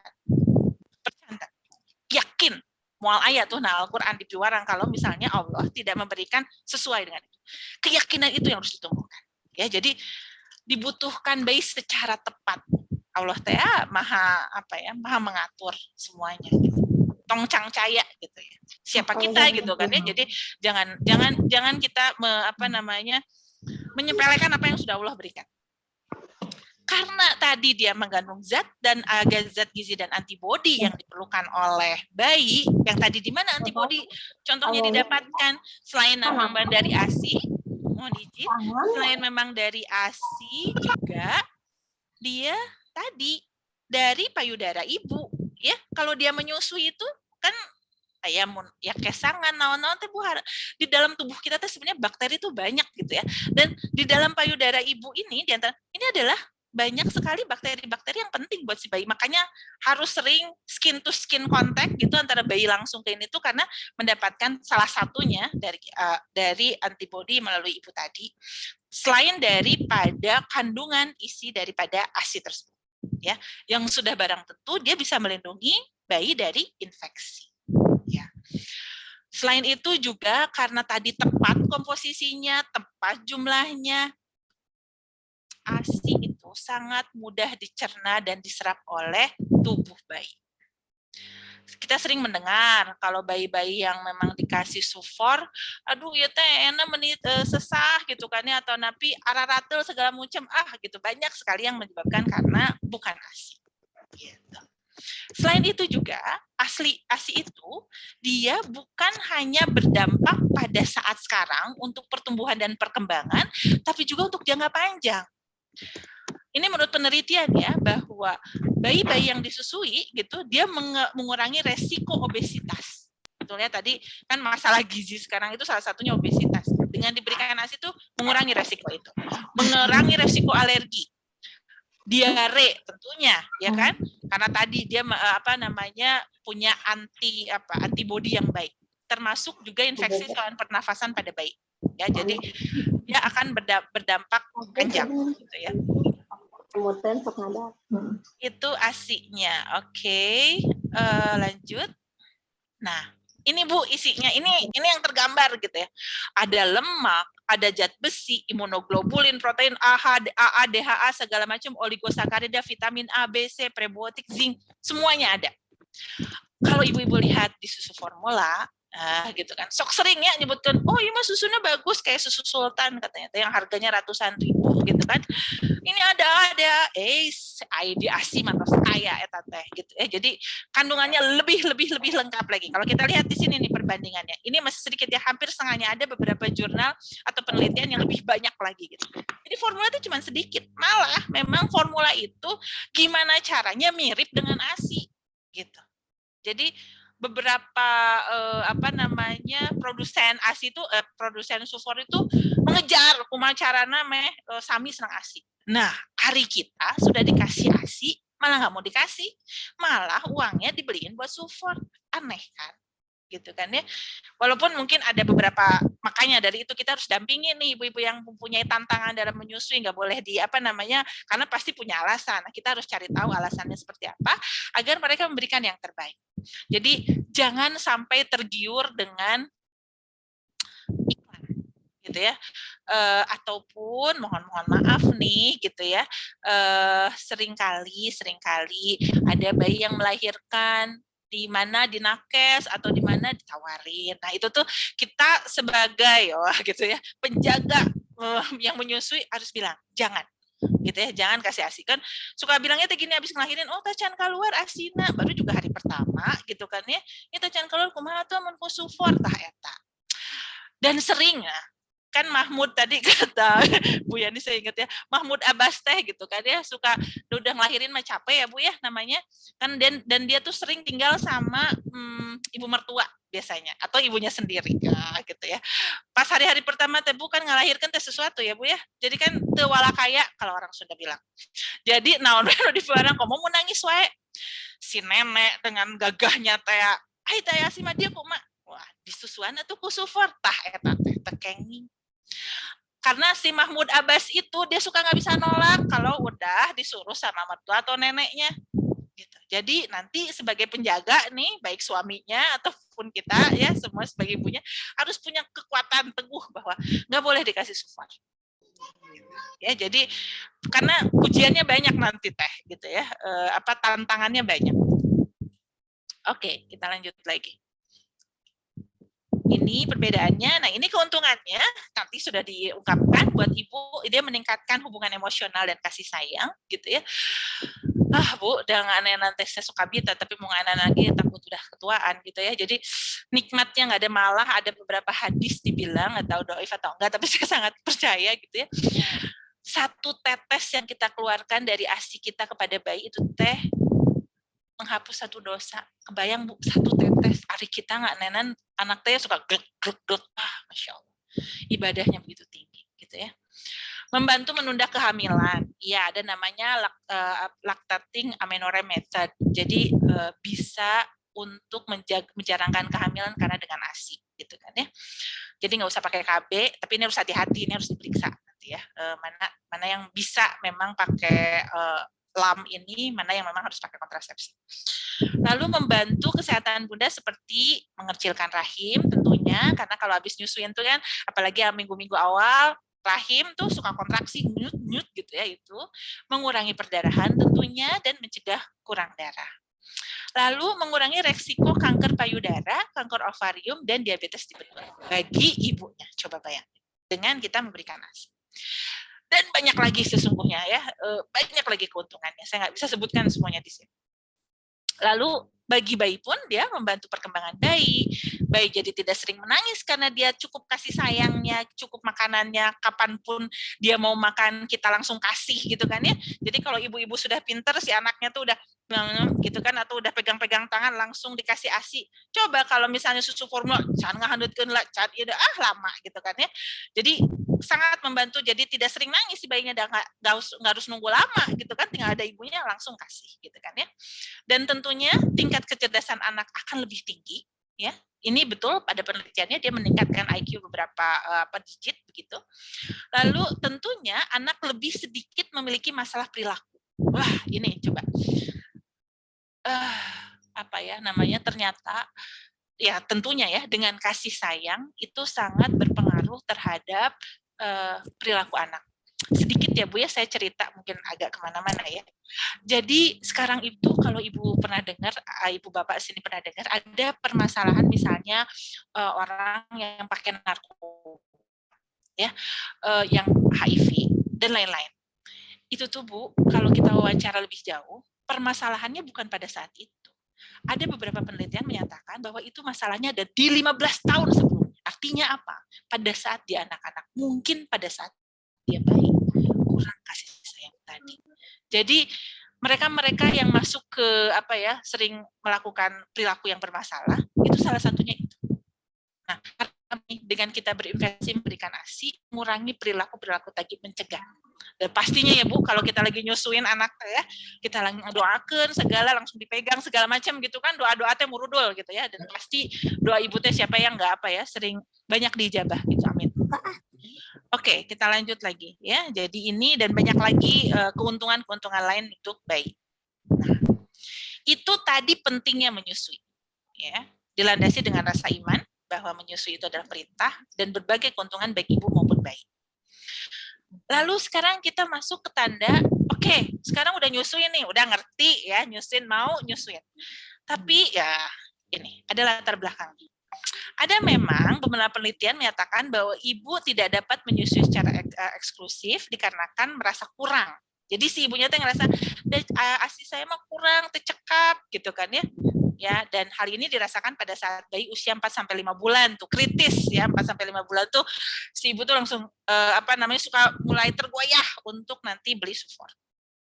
Sebetulnya hanya sedikit 2-5% yang secara biologis memang ASINya kurang. Ada yang memang begitu, tapi sedikit. Selebihnya 95-98% ibu-ibu tuh dapat menghasilkan ASI yang cukup untuk bayi pada usia 4-5 bulan tersebut. Gitu ya. Jadi jangan khawatir terkait itu. Jadi pada saat ibu-ibu usia 4-5 bulan, apalagi mungkin usia 3 bulan ibu sudah mulai bekerja, udah mulai itu tergoyah untuk masuk ke susu formula. Itu harus hati-hati. Nanti nggak jadi eksklusif lagi ya. Jadi hanya sedikit sekali yang memang benar-benar ASINya kurang. Nah, kita harus tahu dulu nanti teh. Kalau misalnya ada ibu-ibu yang ngeluh, atau udah Bu Kader, ASI Abima tercekap. Nah, kita terus bisa mendeteksi. Yang dikatakan cukup itu, kita harus lihat. Kita periksa, kumaha Bu, buang air kecilnya. Kita cek juga berat badannya. Kita lihat bayinya tenang dan rileks. Lalu saat menyusui bayinya melepaskan puting susu sendiri jadi wareg. Kata indikasi mun pas nyusuin cukup gitu ya. Jadi nanti kita lihat dari air seninya, kalau memang banyak ada berapa indikator nanti ya, berapa kali sih buang air seni. Jadi kalau dia masih sering buang air seninya gitu, pipisnya masih banyak dan sering, itu nggak ada masalah. Terus berat badan bayinya oke, di KMS naik terus, cukup ASINya gitu ya, dan bayinya nggak rewel gitu kan ya. Nah, ini salah satu indikator, beberapa indikator yang ibu-ibu bisa ingatkan kepada ibu-ibu yang menyusui begitu, yang dikatakan cukup itu yang seperti apa gitu ya. Nah, ini tanda-tanda bayi cukup dapatkan ASI. Yang pertama tentunya posisi dan pelekatan bayi pada menyusui baik dan tepat. Nah, saya mau stop dulu share nih. Posisi dan pelekatan ini penting, Bu. Ini kan bayi ya, Bu ya? Bayi ini kalau kita nyusuin nih, kalau kita jangan nyusuin deh. Kalau kita minum kan enak teh gini, lurus ini teh. Betul ya? Tapi mun kita kieu, ini teh pasti susah. Atau kalau gini pasti susah, ya, nolonnya susah. Jadi artinya apa konsepnya? Pada saat kita melihat ibu menyusui atau ibu-ibu mau menyusui, yakinkan bahwa telinga, bahu, badan tuh lurus. Ya. Iya ditopang ya. Takir. Nembe dikenenan. Tadi. Ya. Jadi posisinya lurus. Nu lepat teh tadi posisinya tepat. Jadi ngengsol kade, jadi ente lurus antara si telinga, bahu sama badan teh. Jadi harus lurus begini. Topang si pantat bayinya. Gitu. Nah, ini yang memang harus kita ajarkan, gitu kan ya. Topang, lalu nanti pasti jangan nyusu ini. Dan nenteh air ASI bukan keluar dari sini, tapi kalau dia mengisap di sini. Kenapa? Karena di sini ada saluran-saluran untuk dia mengeluarkan ASI-nya. Gitu. Jadi dinu coklat-coklat ieu si mulut bayi teh kedah nempel. Klek tadi. Nah, gina nyebel gitu. Eta reres nana. Itu untuk memantau si bayinya menyusui atau tidak, cukup atau tidak.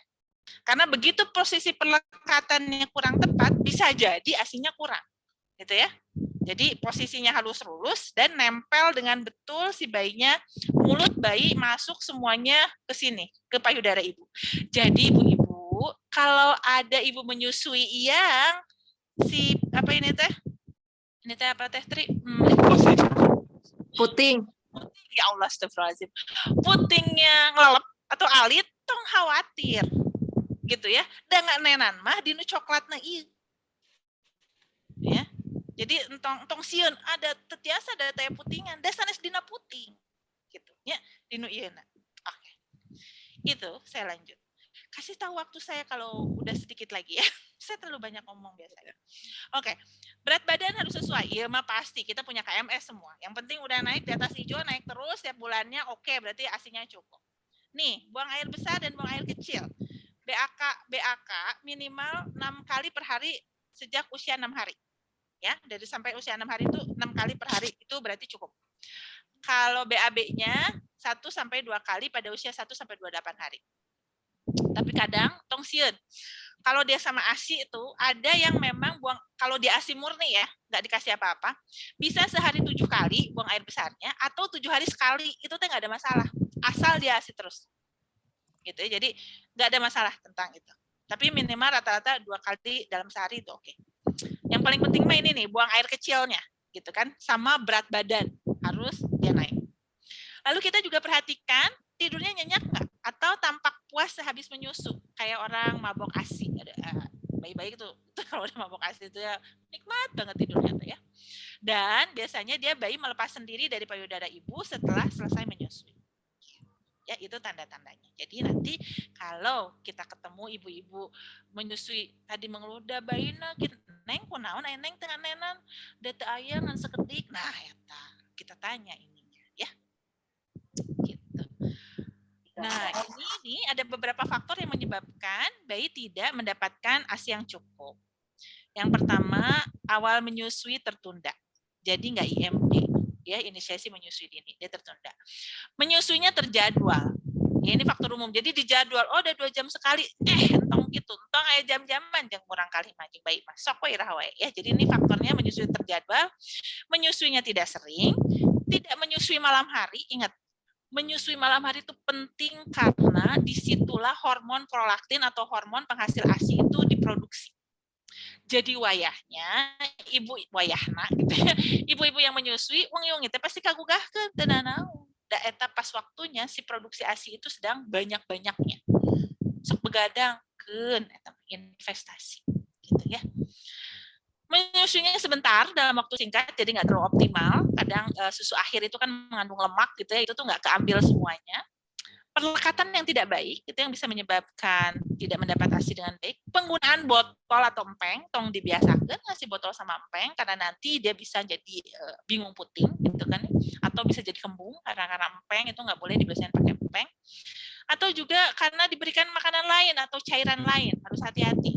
Ya, dia menyebabkan ASI-nya jadi tidak cukup karena tidak sering diproduksi ASI-nya. Kan ASI itu makin sering dikeluarkan, makin sering dikosongkan, makin sering juga diproduksi. Jadi kalau makin jarang, makin susah gitu ya.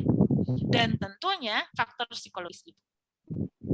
Ya, ada namanya hormon oksitosin atau yang namanya hormon kebahagiaan, itu sangat berpengaruh terhadap produksi ASI.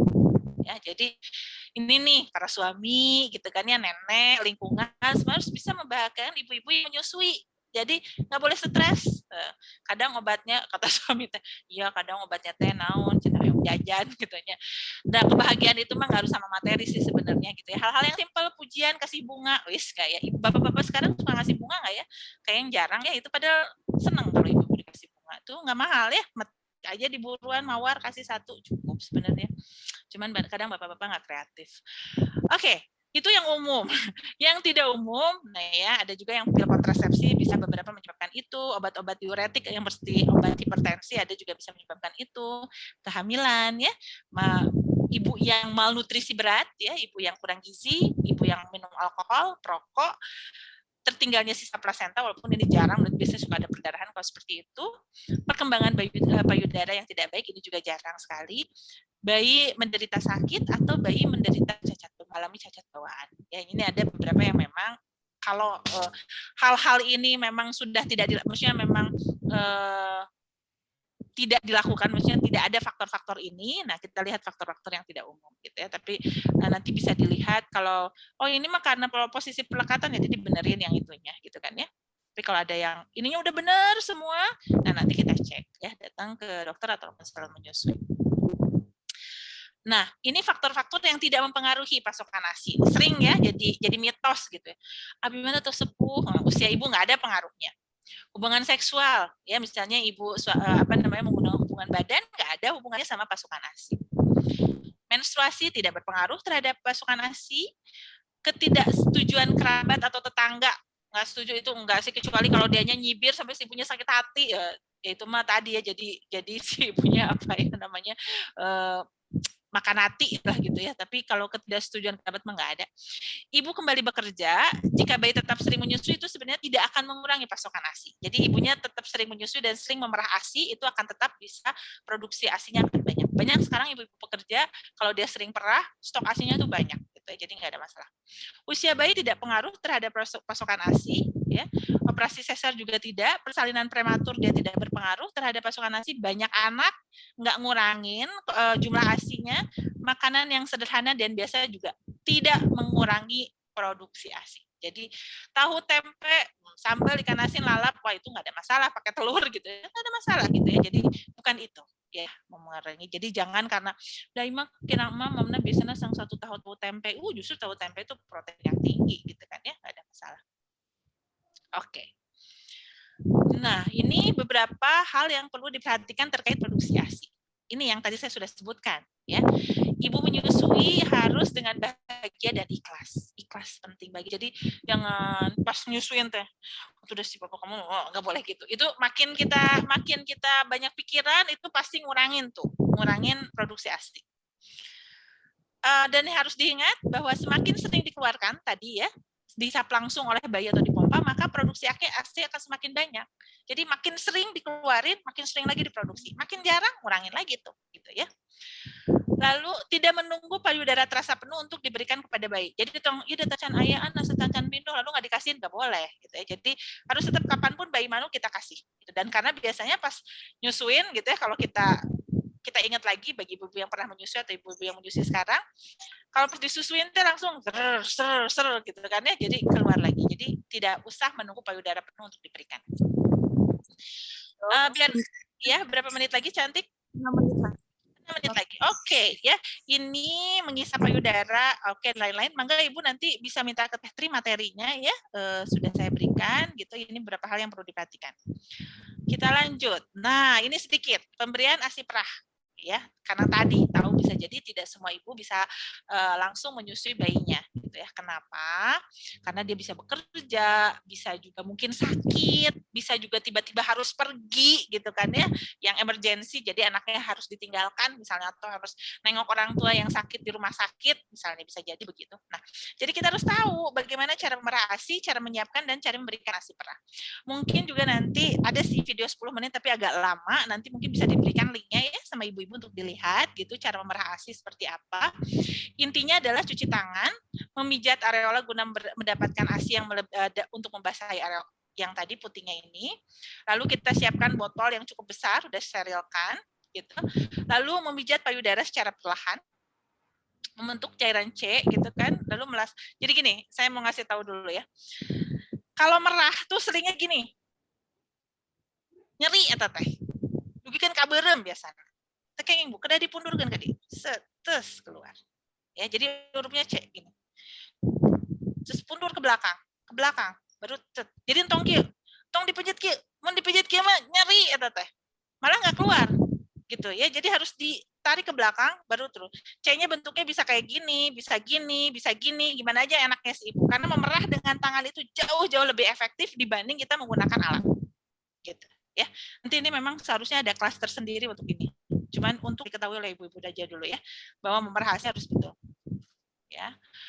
Oke, nah ini cara penyimpanannya. Ya, ada beberapa jam kapan sih boleh kalau susu segar itu di suhu ruangan itu 4 jam. Gitu ya, 3 sampai 4 jam. Kalau pakai ice pack atau ice gel atau di 4 derajat itu bisa 1 hari. Di lemari es bisa sampai 3 hari gitu kan. Intinya ya, kalau sudah diminum si ASI itu, aspra itu nggak boleh dipakai lagi, harus dibuang. Ya, bisa kasih tanaman atau apa. Kalau di freezer ya yang minus 15 derajat dia bisa 2 minggu. Kalau freezer 2 pintu minus 18 bisa 3 bulan. Gitu atau 6 bulan. Freezer tunggal yang satu nih buat vaksin itu bisa 6 sampai 12 bulan. Gitu ya. Kalau yang ini untuk yang sudah dicairkan nggak boleh dibekuin lagi. Jadi memang kalau udah selesai kan nanti kalau pas diperah tuh langsung dikasih label tanggalnya kapan, jamnya berapa, udah gitu kan. Satu kali nggak boleh ditumpuk. Jam yang beda dimasukin ke tempat yang berbeda. Yang di tempat yang sama nggak boleh. Jadi tempatnya harus beda-beda sesuai dengan jam perah. Oke. Ini memberikan ASI perah. Nah, masih ASI perah pun jangan pakai dot gitu ya. Jadi karena takut nanti bingung puting. Tapi harus tadi diposisikan bayinya kayak gini. Jadi kan yang ngasih ASI perah itu jangan ibunya ya. Ngasih perah itu nenek atau kakek, karena kalau ada ibunya harus dia kasih direct breastfeeding, harus dinenan gitu kan ya. Itu ASI perah itu kalau misalnya dia nggak ada ibunya. Nanti dikasihnya kalau misalnya pakai ini langsung ditempelin di gini. Nanti lidahnya yang keluar. Kayak kucing minum. Jadi harus digitukan atau keselak ya gitu. Jadi di apa namanya digituin, nanti kalau udah terbiasa bisa. Atau enggak dikasih pipet atau enggak dikasih sendok. Jangan kasih dot, karena itu kalau dikasih dot bisa bingung puting, jadi akhirnya nggak mau nenenin lagi ke ibunya, dan ibunya rasa sedihnya nggak ada dua pada saat si ibu nggak bisa nenenin. Oke, kita lanjut.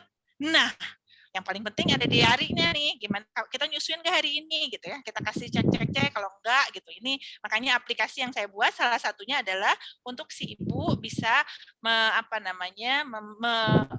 meyakini bahwa apa yang diberikannya itu sesuai atau tidak gitu kan ya. Ini hal yang penting untuk bisa dilakukan oleh setiap ibu, dan di sini kita bisa ngecek nih, kalau ibu-ibu kadang ngecek si ibu teh benar nggak dikasih ASI atau enggak gitu kan ya. Kalau si ibunya bisa ngisi ini akan sangat baik begitu ya. Jadi ada pengingatnya. Nah, tidak kalah penting gizinya nih gitu ya, karena kualitas ASI akan sangat dipengaruhi oleh gizi ibu menyusui. Ini kebutuhannya begitu baik gitu kan. Ini yang paling penting adalah gizi seimbang.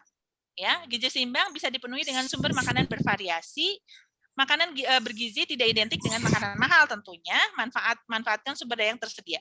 Jadi intinya Bu, yang penting mah kalau kita lihat isi piringku di sini ya, ada makanan pokok, bisa apa aja kan, bisa kentang, bisa nasi, bisa jagung, bisa singkong gitu kan ya. Ada lauk pauk sebagian, buah-buahan di sini sayuran. Jadi lihat sayur dan buah itu setengah piring. Gitu. Ya, jadi sering nanya, kita mah sering nanya nu seueur. Bisa lihat satu-satu. Nah, itu ya. Jadi intinya gizi seimbang yang tadi ya. Kalau kita lihat isi piringku di sini, dan tidak kalah penting adalah air putih. Kita lihat di sini. Ada nggak ya? Jadi air putih, nah ini. Ibu adalah penyedia tunggal gizi untuk bayi yang disusui ya. Jadi kan kalau bayi kan memang hanya ibu yang nyiapin. Oleh karena itu, ibu menyusui, kebutuhan gizi ibu menyusui itu lebih tinggi daripada ibu hamil. Ya. Karena si bayi kan kalau kita mau eksklusif makannya cuma dari kita gitu. Ibu menyusui mampu menghasilkan ASI dengan cukup protein, lemak, karbohidrat, dan mineral, bahkan ketika pasokan gizi ibu terbatas. Jadi Masya Allah ya. Si zat nutrisi itu difokuskan sama Allah itu, walaupun mungkin si ibunya agak kurang gizi misalnya ya, tapi ASI-nya mah biasanya komposisinya baik. Jadi karena difokuskan ke sana. Jadi kayak mementingkan dulu bayinya. Allahu Akbar gitu ya. Oleh karena itu supaya si ibunya sehat, ibunya nggak boleh kurang gizi. Ingat ya bapak-bapak, karena kewajiban menafkahi itu adalah bapak-bapak, memberikan makanan yang bergizi juga ayahnya. Ya, kandungan vitamin A, B, D, yodium dan omega 3 dalam ASI terkait dengan asupan makanan ibu. Jadi akan sangat berpengaruh, apa yang kita makan itu akan berpengaruh pada komposisi ASI-nya juga. Gitu. Nah, ini pentingnya mendapatkan tambahan asupan gizi saat menyusui. Menentukan jumlah dan kualitas tentunya. Menyusui perlu makan lebih banyak, 2-3 porsi terutama karbohidrat. Jadi lebih banyak nggak ada masalah, ibu apalagi suka lapar wae habis nenenin pasti suka lapar. Nah, ini yang paling penting. Ibu menyusui itu harus banyak minum. Kadang-kadang dia tuh suka lupa minum gitu ya. 13 per hari. Jangan menunggu haus. Gitu. Jadi pokoknya kada disiapkan menurut orang 2 liter, ibu menyusui mah bisa 2,5 liter atau lebih gitu kan ya. Bisa divariasikan karena ibu-ibu teh kalau mun seurting air putih sok enak kayak utah cenanya. Naon atuh nya aya susu, air jus, air kelapa naon yang penting ada cairan masuk. Kembali tong diet ibu-ibu tehnya. Heula lah diet mah gampang untuk menurunkan berat badan karena dapat menghambat produksi ASI. Karena nanti dengan kita menyusui dengan baik terus di badan tuh bisa kejaga sesungguhnya. Karena tadi nutrisinya terus dikasih ke bayinya juga. Ya. Jika ASI yang dihasilkan cukup baik, maka lemak tubuh ibu juga akan dipakai. Nah ini, berat badan ibu setelah melahirkan dapat turun 0,5 sampai 1 kg per bulan. Jadi bisa langsing sebenarnya kalau kita nyusui dengan baik. Jangan khawatir walaupun makan banyak. Jadi kesimpulan ya, sedikit lagi. Ya, ini sedikit ya kesimpulan ya. Karena itu diharapkan nanti bundanya mulai menyusui sedini mungkin nih, mulai dari 1 jam pertama setelah bayi lahir, gitu kan ya. Jadi IMD tadi penting. ASI saja secara eksklusif selama 6 bulan ya, eksklusif tanpa tambah cairan yang lain-lain, ASI saja 6 bulan. Mulai memberikan makanan tambahan setelah bayi berusia 6 bulan dan dapat melanjutkan sampai usia 2 tahun atau lebih. Dan memberikan ASI perah dengan cara yang benar tadi ya, cara menyimpannya, cara memerahnya, dan gizi ibu menyusui harus terpenuhi untuk mendapatkan ASI yang optimal. Oke, yang terakhir kembali luruskan niat untuk menyusui sebagai bentuk ibadah karena Allah Subhanahu wa taala dan manfaat dari ASI serta menyusui itu mah bonus. Tapi niatnya mah ibadah gitu ya. Karena kita yakin bahwa menyusui sebagian daripada ibadah. Itu saja, hatur nuhun, ibu biasa baca-baca, apunten samudaya kalepatan, billahi taufik hidayah, wassalamualaikum warahmatullahi wabarakatuh. Mangga. Warahmatullahi wabarakatuh. Menarik sekali dok, nggak kerasa ya 45 masih kurang gitu. Mengadakan acara tentang menyusui sama dokter Ismi. Kita masuk ke sesi tanya jawab, ini sudah banyak sekali sebetulnya yang masuk pertanyaan. Pertanyaan pertama mau satu-satu atau mau sekaligus misalnya 3 dok? Enggak. Telangkung. Ngiringan. Ada 2 atau 3 pertanyaan terlebih dahulu ya. Pertanyaan pertama dari Ibu Maya, Rumah Sakit Ashifa. Assalamualaikum dok, izin bertanya. Waalaikumsalam. Saya Maya dari Rumah Sakit Ashifa. Dok mau tanya, kebetulan saya ibu menyusui, usia bayi saya baru 1 bulan 22 hari. Waktu imunisasi kemarin, dokter spesialis anak sempat bilang kalau bayi saya itu tonjut karena kondisi itu apakah ada hubungan dengan puting lecet dan nyeri dok? Karena sampai hari ini bila saya menyusui puting saya masih nyeri. Makasih dok. Oke, Maya ya 1 bulan 20 tadi ke dokter anak kenapa? Tonjuti katanya dok. Tonjuta ya? Tonjuti itu apa? Bu Maya mungkin mangga diklarifikasi ya supaya biar enak.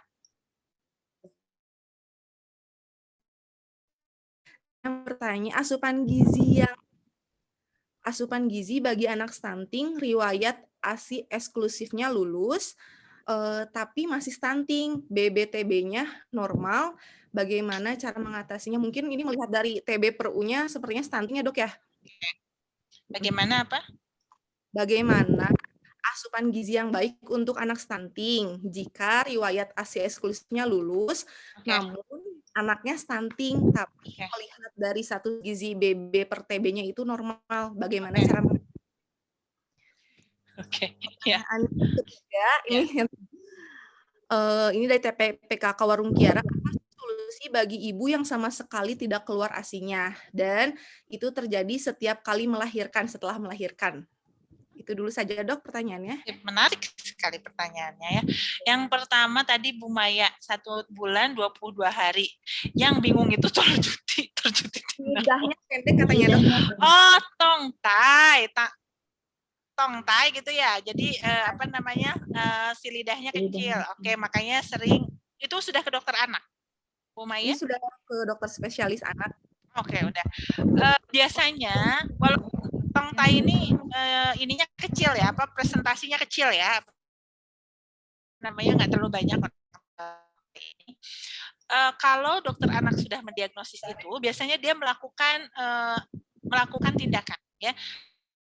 Jadi kalau sekarang tuh kalau tidak salah, nggak tahu dokter anak masih punya ini nggak kompetensi atau enggak ya. Kalau tidak salah harus ke dokter bedah anak, tapi sebenarnya dulu dokter anak bisa melakukan frenulektomi. Jadi ini ya, ininya ya frenulum gitu. Frenulumnya tuh digunting sedikit gitu, disunting sedikit di bayinya, tapi itu harus sama yang punya kompeten ya, bisa dokter anak atau dokter spesialis anak gitu, dokter spesialis bedah kalau nggak salah. Tinggal diambil, nanti biasanya bisa menyusui dengan baik gitu. Nah, tapi itu tuh sebenarnya jarang. Tapi kalau saya husnuzon bahwa memang sudah didiagnosis tongtai. Oke, kalau diagnosis tongtai biasanya dokternya akan melakukan tindakan frenulektomi tadi. Jadi kalau nanti disarankan oleh dokternya frenulektomi, sudah belum ya Teh Tri? Kalau sudah sama dokternya digunting gitu, biasanya sih baik. Nah sekarang si ibunya kan tadi masih ngeluh lecet ya. Tadi kembali lagi, oh baru bilang sedikit dok, katanya tongtainya, oh atuh gitu.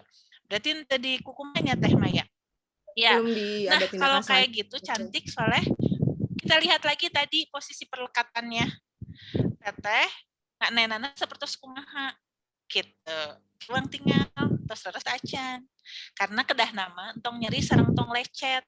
Karena mau nyeri sareng lecet berarti teteh aya nu lepat pas waktu teteh nggak nenan gitu. Nah pertanyaannya, waktu teteh ke dokter anak dikoreksi enggak ngasih ASI-nya?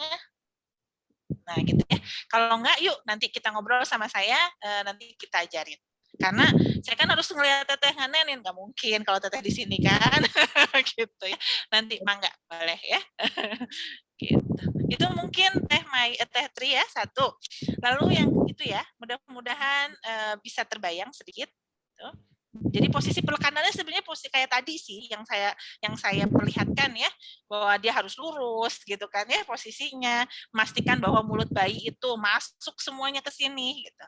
Ya, itu yang harus saya lihat apakah teteh sudah betul atau belum menyusuinya gitu ya. Oke, itu buat Teh Maya. Lalu yang kedua ini asupan gizi yang stunting cenanya. Ini rada bingung saya ya. Tadi seperti disebutkan oleh Bu Yani bahwa stunting itu adalah masalah gizi kronis. Oke.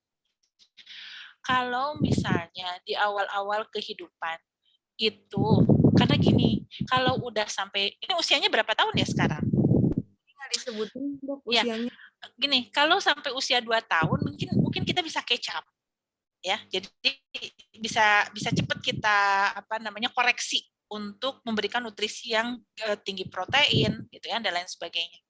Tapi kalau udah di atas 2 tahun, memang ini agak sulit. Tapi ini kembali, yang harus kita pastikan PMS-na ayeuna teh kumaha.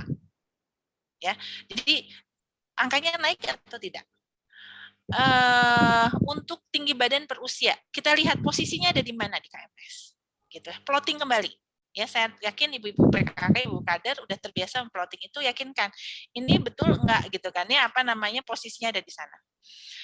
Karena gini, karena kalau dia begitu stunting, itu tuh kan permasalahannya tuh seringkali dia itu punya masalah kesehatan Teh Tri. Jadi dia sering sakit gitu kan ya, banyak gangguan-gangguan yang lain. Nah, kalau ketemu gitu segera konsul ke dokter, dicek lagi ada masalah apa di sana ya. Selain kita edukasi masalah nutrisinya, ditinggal deui mamna sapertos kumaha naon gitu kan. Tapi nanti kalau kita nemu ini mulai turun nih berat badannya, berapa lama turunnya, lihat seberapa jauh turunnya gitu. Konsul ke nakes gitu ya, ke Bu Bidan atau nanti dokter. Itu untuk yang nomor 2. Lalu nomor 3, warung ASINya nggak keluar-keluar. Semenjak dia melahirkan. Pertanyaannya, waktu ANC gimana? Dilakukan enggak yang namanya perawatan payudara? Karena biasanya di usia kehamilan trimester ketiga, usia ke-7, ke-8, itu tuh udah mulai tuh keluar sedikit-sedikit kalau perawatan payudaranya betul. Nah, anggaplah ini udah betul semua, Dok. ANC-nya udah keren. Malah sekarang udah segala macam gitu kan. Tapi nggak keluar juga. Harus dilihat, harus dicek. Gitu kan ya. Karena nggak boleh suzon ya, nggak boleh tiba-tiba nggak mungkin ini si ibunya aja nggak mau, belum tentu gitu kan ya. Jadi banyak hal yang memang harus kita klarifikasi kalau dari awal memang aslinya nggak keluar itu ada apa. Bisa dengan pemeriksaan payudaranya, bagaimana dukus-dukusnya, bagaimana anatomi payudaranya, begitu kan ya, nanti ke ujungnya kita bisa cek hormon dan lain sebagainya. Kalau memang tadi ANC udah benar, dilakukan IMD segala macam gitu kan ya, payudara perawatan payudaranya udah benar, lalu pada saat IMD-nya baik, si bayinya shaking, ya, tapi tetap nggak keluar. Nah, itu mungkin perlu pemeriksaan lebih lanjut lagi. Ada apa dengan anatomi tadi? Karena memang ada yang secara itu dia tidak menjamin ada, tapi itu sangat jarang gitu ya. Biasanya dengan stimulasi, karena kalau duktusnya ada, dia nggak kan ada ya Teh yang memang payudaranya nggak ada Teh, karena dia misalnya waktu itu waktu kecil dia ada, karena ada saya punya kasus waktu kecil tuh kena air panas Teh, air panas jadi semuanya rata payudaranya, akhirnya duktusnya habis kan, dia nggak punya payudara ya, kalau nggak payudara mah nggak bisa nenenin kan gitu ya. Jadi nanti kita lihat nih sama yang di warung Kiara ini gitu ya, ini teh masalahnya sejauh apa gitu. Jadi memang harus ada pemeriksaan lebih jauh gitu. Itu Teh, ada lagi? Ini ada yang bertanya juga, apakah dari si Ibu Siti Zainab, PKK Kecamatan, apakah dari segi sanitasi juga mempengaruhi stunting? Jika iya, berapa persentasinya, Dok? Yang selanjutnya pertanyaan dari Ibu Hafayah, Kota Sukabumi. Pertanyaannya ini banyak. Yang pertama, benar nggak Ibu infonya kalau ASI itu kadang dari segi kenaikan BB tidak sepesat dengan anak yang ditambahkan susu formula? Alhamdulillah saat ini masih ASI eksklusif, tapi kenaikan BB nggak sepesat teman-teman yang pemberian ASI-nya ditambah dengan susu formula.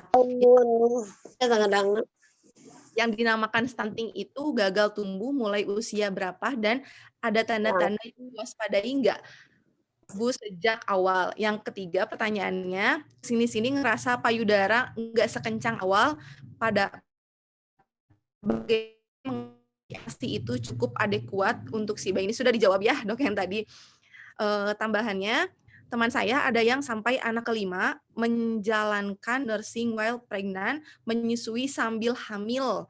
Apakah ASI-nya cukup efektif kalau misalnya menyusui sambil hamil? Oke, terima kasih. Pertanyaannya menarik stunting. Iya sih, saya tidak menyiapkan soal stunting. Berapa persen? Nah, ya terkait apa tadi hygiene lingkungan gitu ya. Mohon izin, saya tidak bisa menyebutkan presentasinya, saya harus baca lagi berapa presentasinya, tapi logikanya begini, kenapa lingkungan itu berpengaruh terhadap stunting, gitu kan ya? Karena kalau kita lihat trias epidemiologi, gitu kan ya, di situ ada host environment agent. Lingkungan itu akan berpengaruh terhadap bagaimana higienitas seorang. Bagaimana lingkungan itu bisa mempengaruhi seorang itu bisa sakit atau enggak. Gitu ya. Apakah ketersediaan air bersih itu baik atau tidak? Karena air bersih sangat berpengaruh terhadap kesehatan seorang. Mau nanti mulai dari dia sumber buat makan, minum, kebersihan mandi dan lain sebagainya, itu di sana. Gitu ya. Berapa persen? Nah, itu yang saya belum baca berapa persennya. Mohon izin, saya tidak bisa menyebutkan sekarang ya berapa presentasinya. Nanti saya cari, kalau ada nanti saya kasih tahu Dokter Wita. Itu kita sama-sama cari ya Dokter Wita ya presentasinya. Itu kalau presentase. Lalu yang kedua nih gitu. Itu Bu Siti Jainal ya, pertanyaannya keren, tapi maaf ya mungkin karena bukan tema sekarang jadi saya tidak secara detail untuk menjawabnya. Lalu yang kedua Ibu Hafayah ya. Tentang ASI katanya ya. Ini teh kenapa anak yang ASI berat badannya teh tidak sepesat dengan susu formula? Emang teh mau lomba berat badan Itu dengan susu formula kan enggak ya. Goals kita adalah bagaimana si anak berat badannya dia terus naik dengan kondisi anak tersebut. Oke, jadi tong dibanding-bandingkan.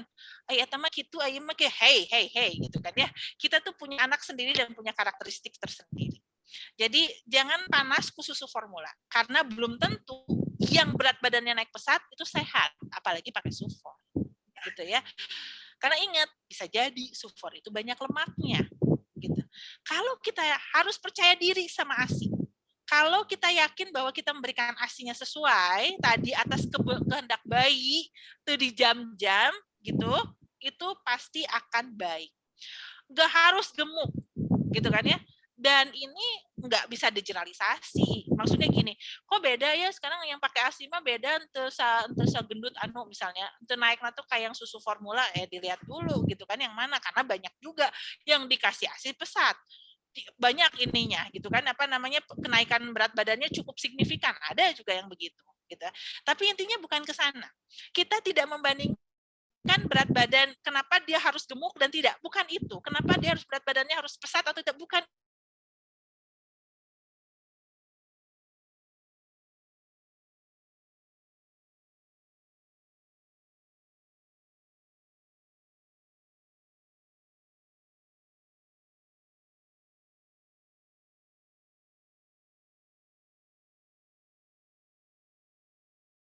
Sehat gitu kan, karena dan untuk sehat tidak harus bayi gemuk. Sekarang tidak ada apa ya, malah kalau yang bayinya dari kecil sudah dikasih sufor itu tuh gemuknya tuh malah jadi obes, seringnya gitu. Karena apa, kandungan glukosanya lebih tinggi. Itu yang menyebabkan bayi-bayi yang dengan susu formula itu banyak yang obes karena kandungan glukosanya tinggi. Itu ya, itu pertanyaan pertama. Lalu yang pertanyaan kedua, stunting gagal tumbuh usia berapa? Jadi begini, kenapa pemerintah menggembar-gemborkan 1000 hari kehidupan pertama? Karena sesungguhnya ibu-ibu, kalau udah gagal di 1000 hari pertama itu agak susah catch up-nya. Jujurnya, susah. Gitu kan ya. Jadi kenapa dari mulai konsepsi, dari mulai si ibu bapak cek gitu, tahtidinya gitu, itu tuh harus dijaga kualitasnya. Gitu. Makanya sampai 2 tahun di situ kita lihat gitu kan ya progresnya. Jadi entong dugikan ke stunting, karena kalau udah stunting udah susah catch up-nya. Jadi harus cegah stunting, itu penting. Makanya kan gitu ya, tagline-nya dicegah gitu. Gitu ya. Jadi oleh karena itu kira ti ayeuna di pas si ibu serang bapak patepung eta, malah sekarang yang paling penting lagi sejak kapan? Sejak remaja. Coba bayangkan. Ya, remaja putri. Gitu, karena harus dicegah. Karena untuk stunting sesah. Terus itu gampang ke check up gitu ya. Gitu. Oke. Tapi kembali, kalau ketemu kita kekurangan gizi kronis, anaknya sering sakit-sakitan, tingginya memang tidak sesuai dengan ini, cepat bawa ke tenaga kesehatan. Makanya kita kenapa harus meyakini si ibu-ibu tuh datang ke posyandu, karena harus kita pantau. Begitu dia stagnan, flattering, ini baru flat ya. Jadi si berat badannya tuh garis gitu, naik, langsung harus ada intervensi gizi. Langsung ke puskesmas, langsung ketemu ahli gizinya, gitu ya. Udah itu. Jadi nggak boleh si anak itu flat, harus naik. Ya, itu yang harus cepat dicegah. Makanya harus terus dipantau, si ibunya harus sering datang ke puskesmas. Kalau enggak, tebih misalnya puskesmas, urang udunan, meser timbangan, si ibuna sekarang ada gaduh timbangan, jadi nimbang kayak urang telepon, Bu ayeuna berat badan misalnya sesah gitu kan ya. Jadi nimbang nyari upami sesah daina masa si posyandu anu tidak bisa diakses, hampir semua posyandu bisa diakses. Si ibunya we temaku ulin bisa jadi. Tekeng suzon ya bisa anu sanes. Oke, itu yang kedua. Lalu tadi yang cukup kurang tadi sudah dijawab. Lalu yang kelima, anak kelima, oh iya, jadi dia lagi hamil masih nyusuin itu boleh, nggak ada masalah. Asal pada saat dia nyusuin si ibu nggak kontraksi. Kalau kontraksi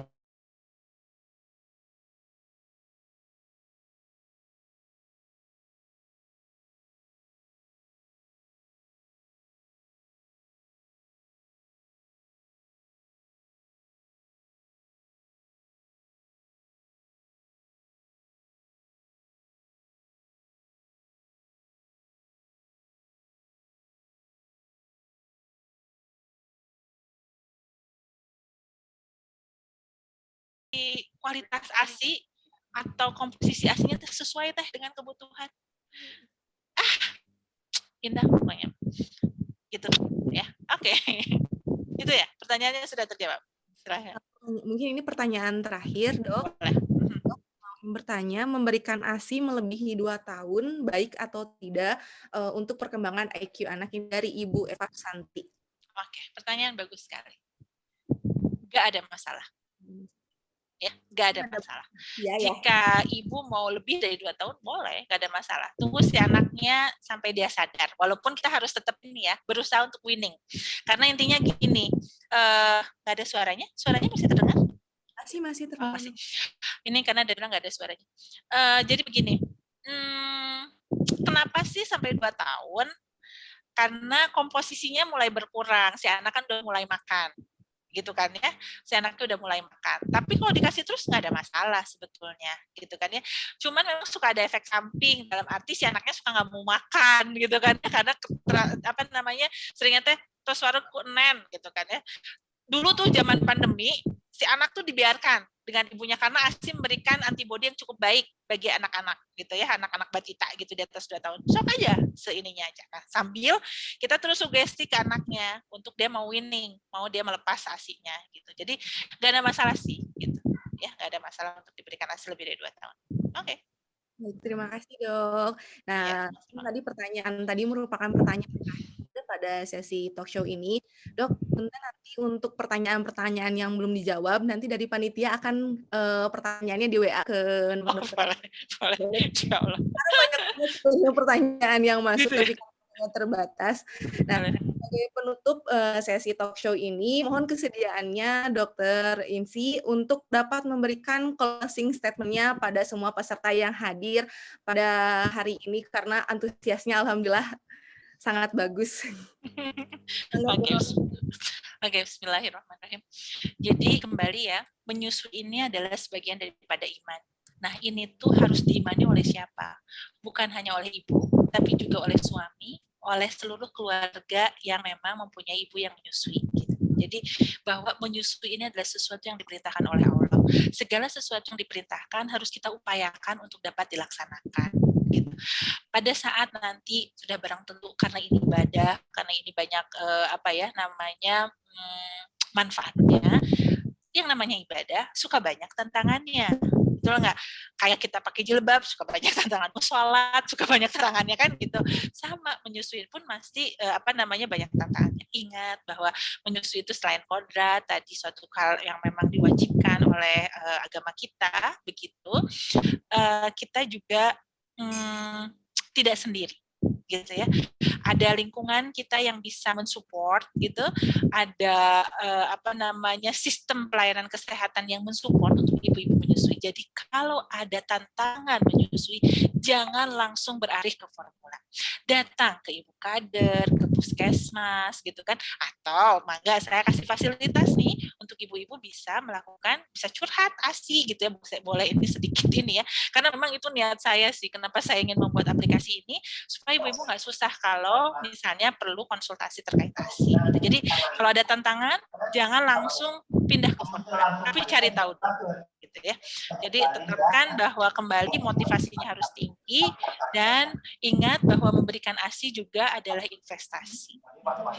Investasi masa depan. Dengan kita memberikan ASI yang baik, kita bisa berkontribusi untuk menghasilkan sumber daya manusia yang berkualitas. Itu saja mungkin dari saya. Terima kasih. Wassalamualaikum warahmatullahi wabarakatuh. Mohon maaf apabila ada kekurangan. Warahmatullahi wabarakatuh.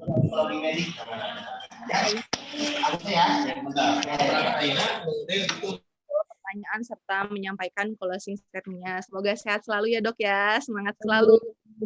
Ya, turun. Sampai jumpa, Dok. Baiklah. Ya. SMI Kabupaten Sukabumi dalam memperingati Hari Gizi Nasional tahun 2022 ini terdapat beberapa kesimpulan yang dapat kita rangkum. Menyusui itu merupakan perintah dari Al-Qur'an sesuai dengan yang terkandung dalam surat Al-Baqarah ayat 233, dan menyusui itu merupakan siklus alami bagi wanita, dan menyusui itu tidak hanya kegiatan memberikan ASI saja, tapi pada saat menyusui itu dapat menjadikan salah satu kegiatan yang membahagiakan bagi ibu jika prosesnya itu dapat berlangsung dengan benar, seperti contohnya perlekatan yang sesuai, komunikasi ibu dan bayinya yang bagus, dan komunikasi antara ibu dan bayinya akan menimbulkan emosional dari ibunya akan tumbuh. Sentuhan ibu pun akan sangat berpengaruh terhadap proses menyusui. Nah, ASI ini mengandung zat gizi dan antibodi yang sangat dibutuhkan dan sesuai, dan tentunya sesuai kebutuhan sesuai dengan usia, sesuai dengan keadaan bayi, seperti jika lagi sakit atau bayinya sedang sehat. Dan untuk ibu bekerja bukan lagi menjadi suatu hambatan untuk dia memberikan ASI, karena sesuai yang dibilang tadi oleh Dr. Insi, hanya 2-5% saja ibu yang ASI-nya kurang, 95-98%-nya itu ASI-nya sudah cukup. Dan tanda-tanda ASI yang cukup itu bisa dari perlekatan menyusui yang tepat, anaknya tampak puas setelah menyusui dan melepas sendiri setelah menyusui. Dan info pentingnya, menyusui malam hari itu sangat penting karena pada saat malam hari hormon prolaktin itu sedang banyak-banyaknya. Dan selanjutnya hormon oksitosin, yaitu hormon bahagia ini sangat berpengaruh terhadap produksi ASI. Jadi kalau ibunya stres sepertinya akan rada berkurang ya dok ya nanti produksi ASI-nya. Nah, ibu bekerja ini seperti yang tadi bilang, ibu yang bekerja itu tidak mempengaruhi pasokan ASI. Pemberian ASI perah yang tepat ini tidak menggunakan DOT, dan tipsnya menggunakan bisa menggunakan diary ASI agar untuk ibu-ibu kader nih, biar untuk memantau, karena sekarang ini sebetulnya dok di puskesmas juga harus ada laporannya gitu dok. Apakah si ibu ini dari awal lahir sampai 6 bulan ini memberikan ASI eksklusif atau tidak? Ini sebuah bantuan untuk saya juga. Untuk aplikasinya bisa melalui curhat ASI ya dok ya. Di sini ada diary ASI-nya. Dalam aplikasi ini kita bisa mengecek pemberian ASI. Dan ibu menyusui itu prinsipnya gizi seimbang, cukup untuk makanan pokoknya, lauk hewaninya, lauk nabatinya, sayur dan buahnya. Demikian sesi talk show ini. Terima kasih atas perhatiannya, dan sekali lagi terima kasih Dokter Insi. Sama-sama, Teh Tri. Acara kita hari ini. Mohon maaf jika ada kekurangan. Wassalamualaikum warahmatullahi wabarakatuh. Ada satu pantun, Dok. Oh ya. Ke pasar Cibadak beli batik. Ke pasar Pelabuhan Ratu beli kepiting. Untuk Kabupaten Sukabumi lebih baik mari bersama cegah stunting. Cakep. Masya Allah. Sama-sama. Izin live boleh ya? Ya, izin dok. Oke. Terima kasih Assalamualaikum. Foto enggak, Teh Tri? Foto dulu sama Ibu. Oh iya, foto dulu. Foto bersama dulu. Boleh foto dulu. Momen. Oke. Yang mau dipoto tuh kemana? Biarkan banyak ya. Biarkan aja. Semuanya boleh dinyalakan kameranya. Ya, dibuka semua. Buka semua ya, kameranya. Kita bergaya sebentar. Kumaha tagline-nya, kumaha ieu na? Gayanya asik. Oh, gini ya. Oh, gini boleh. Boleh ya, slide pertama ya. 1, 2, 3. Boleh. Oh, itu BSMI itu gini, Care for Life. Oke. Kayak continuous improvement asal survei. Iya, betul. Boleh. 1, 2, 3. Ya.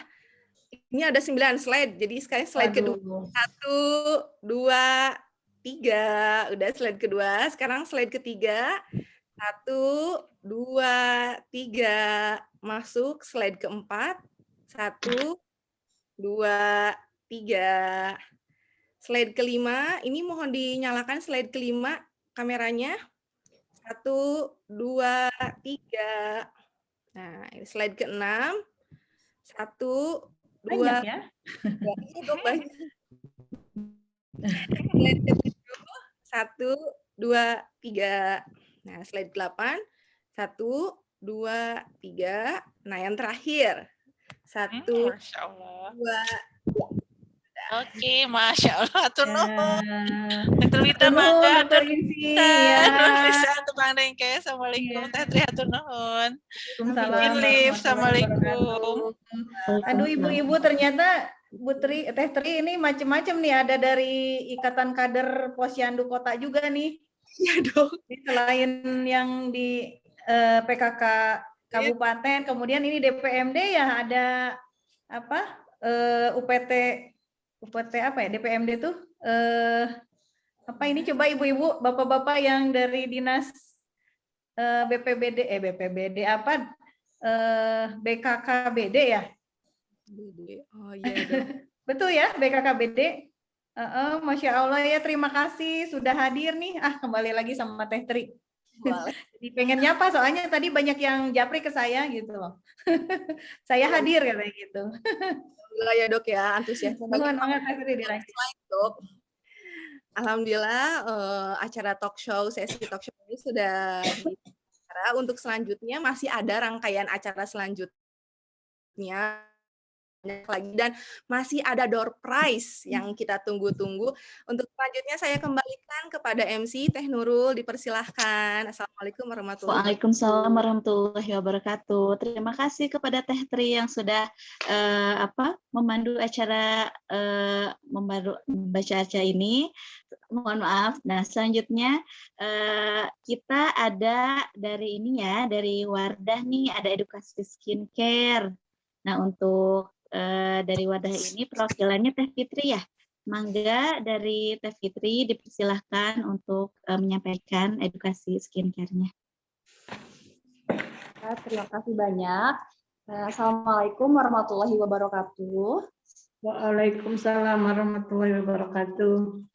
Iya, teman-teman, terima kasih banyak telah ikut hadir di acara, Wardah ikut hadir di acara pada hari ini.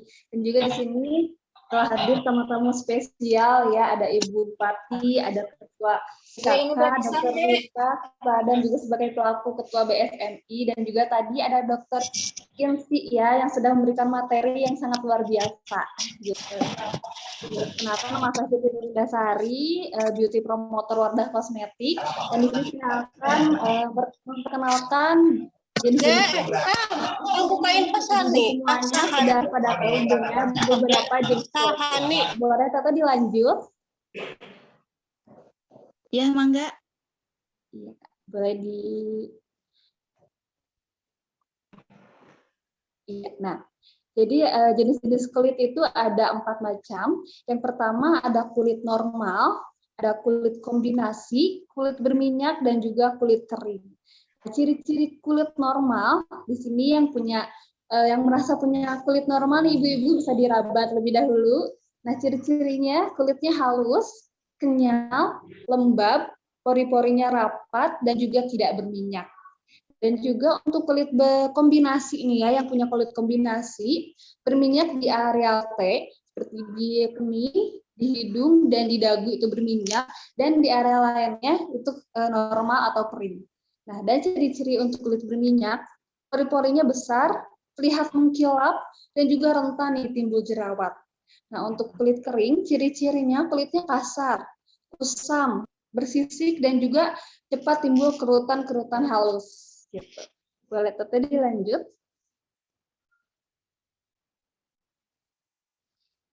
Nah ini jadi step-step perawatan. Yang tadi Tete? Ya, jadi step perawatan. Yang pertama adalah pembersihan nih. Pembersihan itu wajib banget ya untuk perawatan kulit wajah, karena untuk menghilangkan sel-sel kulit mati, menghilangkan kelebihan minyak juga, dan juga pastinya untuk mengangkat kotoran dan juga make up nih yang suka bermake up. Yang kedua, tipsnya adalah pelembaban. Karena pelembaban itu wajib banget ya, biar kulit wajahnya tetap lembab, pastinya nggak kering, nggak cepat timbul kerutan halus, dan juga mencegah terjadinya dehidrasi kulit. Nah, kalau misalkan mau bermake up nih, wajib banget menggunakan pelembab, karena make up-nya itu akan lebih tahan lama, gitu. Yang ketiga adalah proteksi atau perlindungan. Nah, wajib banget ya, apalagi cuaca di luar sangat panas, nah wajib banget menggunakan pelembab yang mengandung SPF atau PA triple plus. Nah, SPF sendiri adalah sun protection factor yang dapat melindungi kulit wajah dari paparan buruk sinar matahari. Nah, minimal di sini tuh SPF-nya 30. Cara pengaplikasian UV cell sendiri atau proteksi sendiri, 5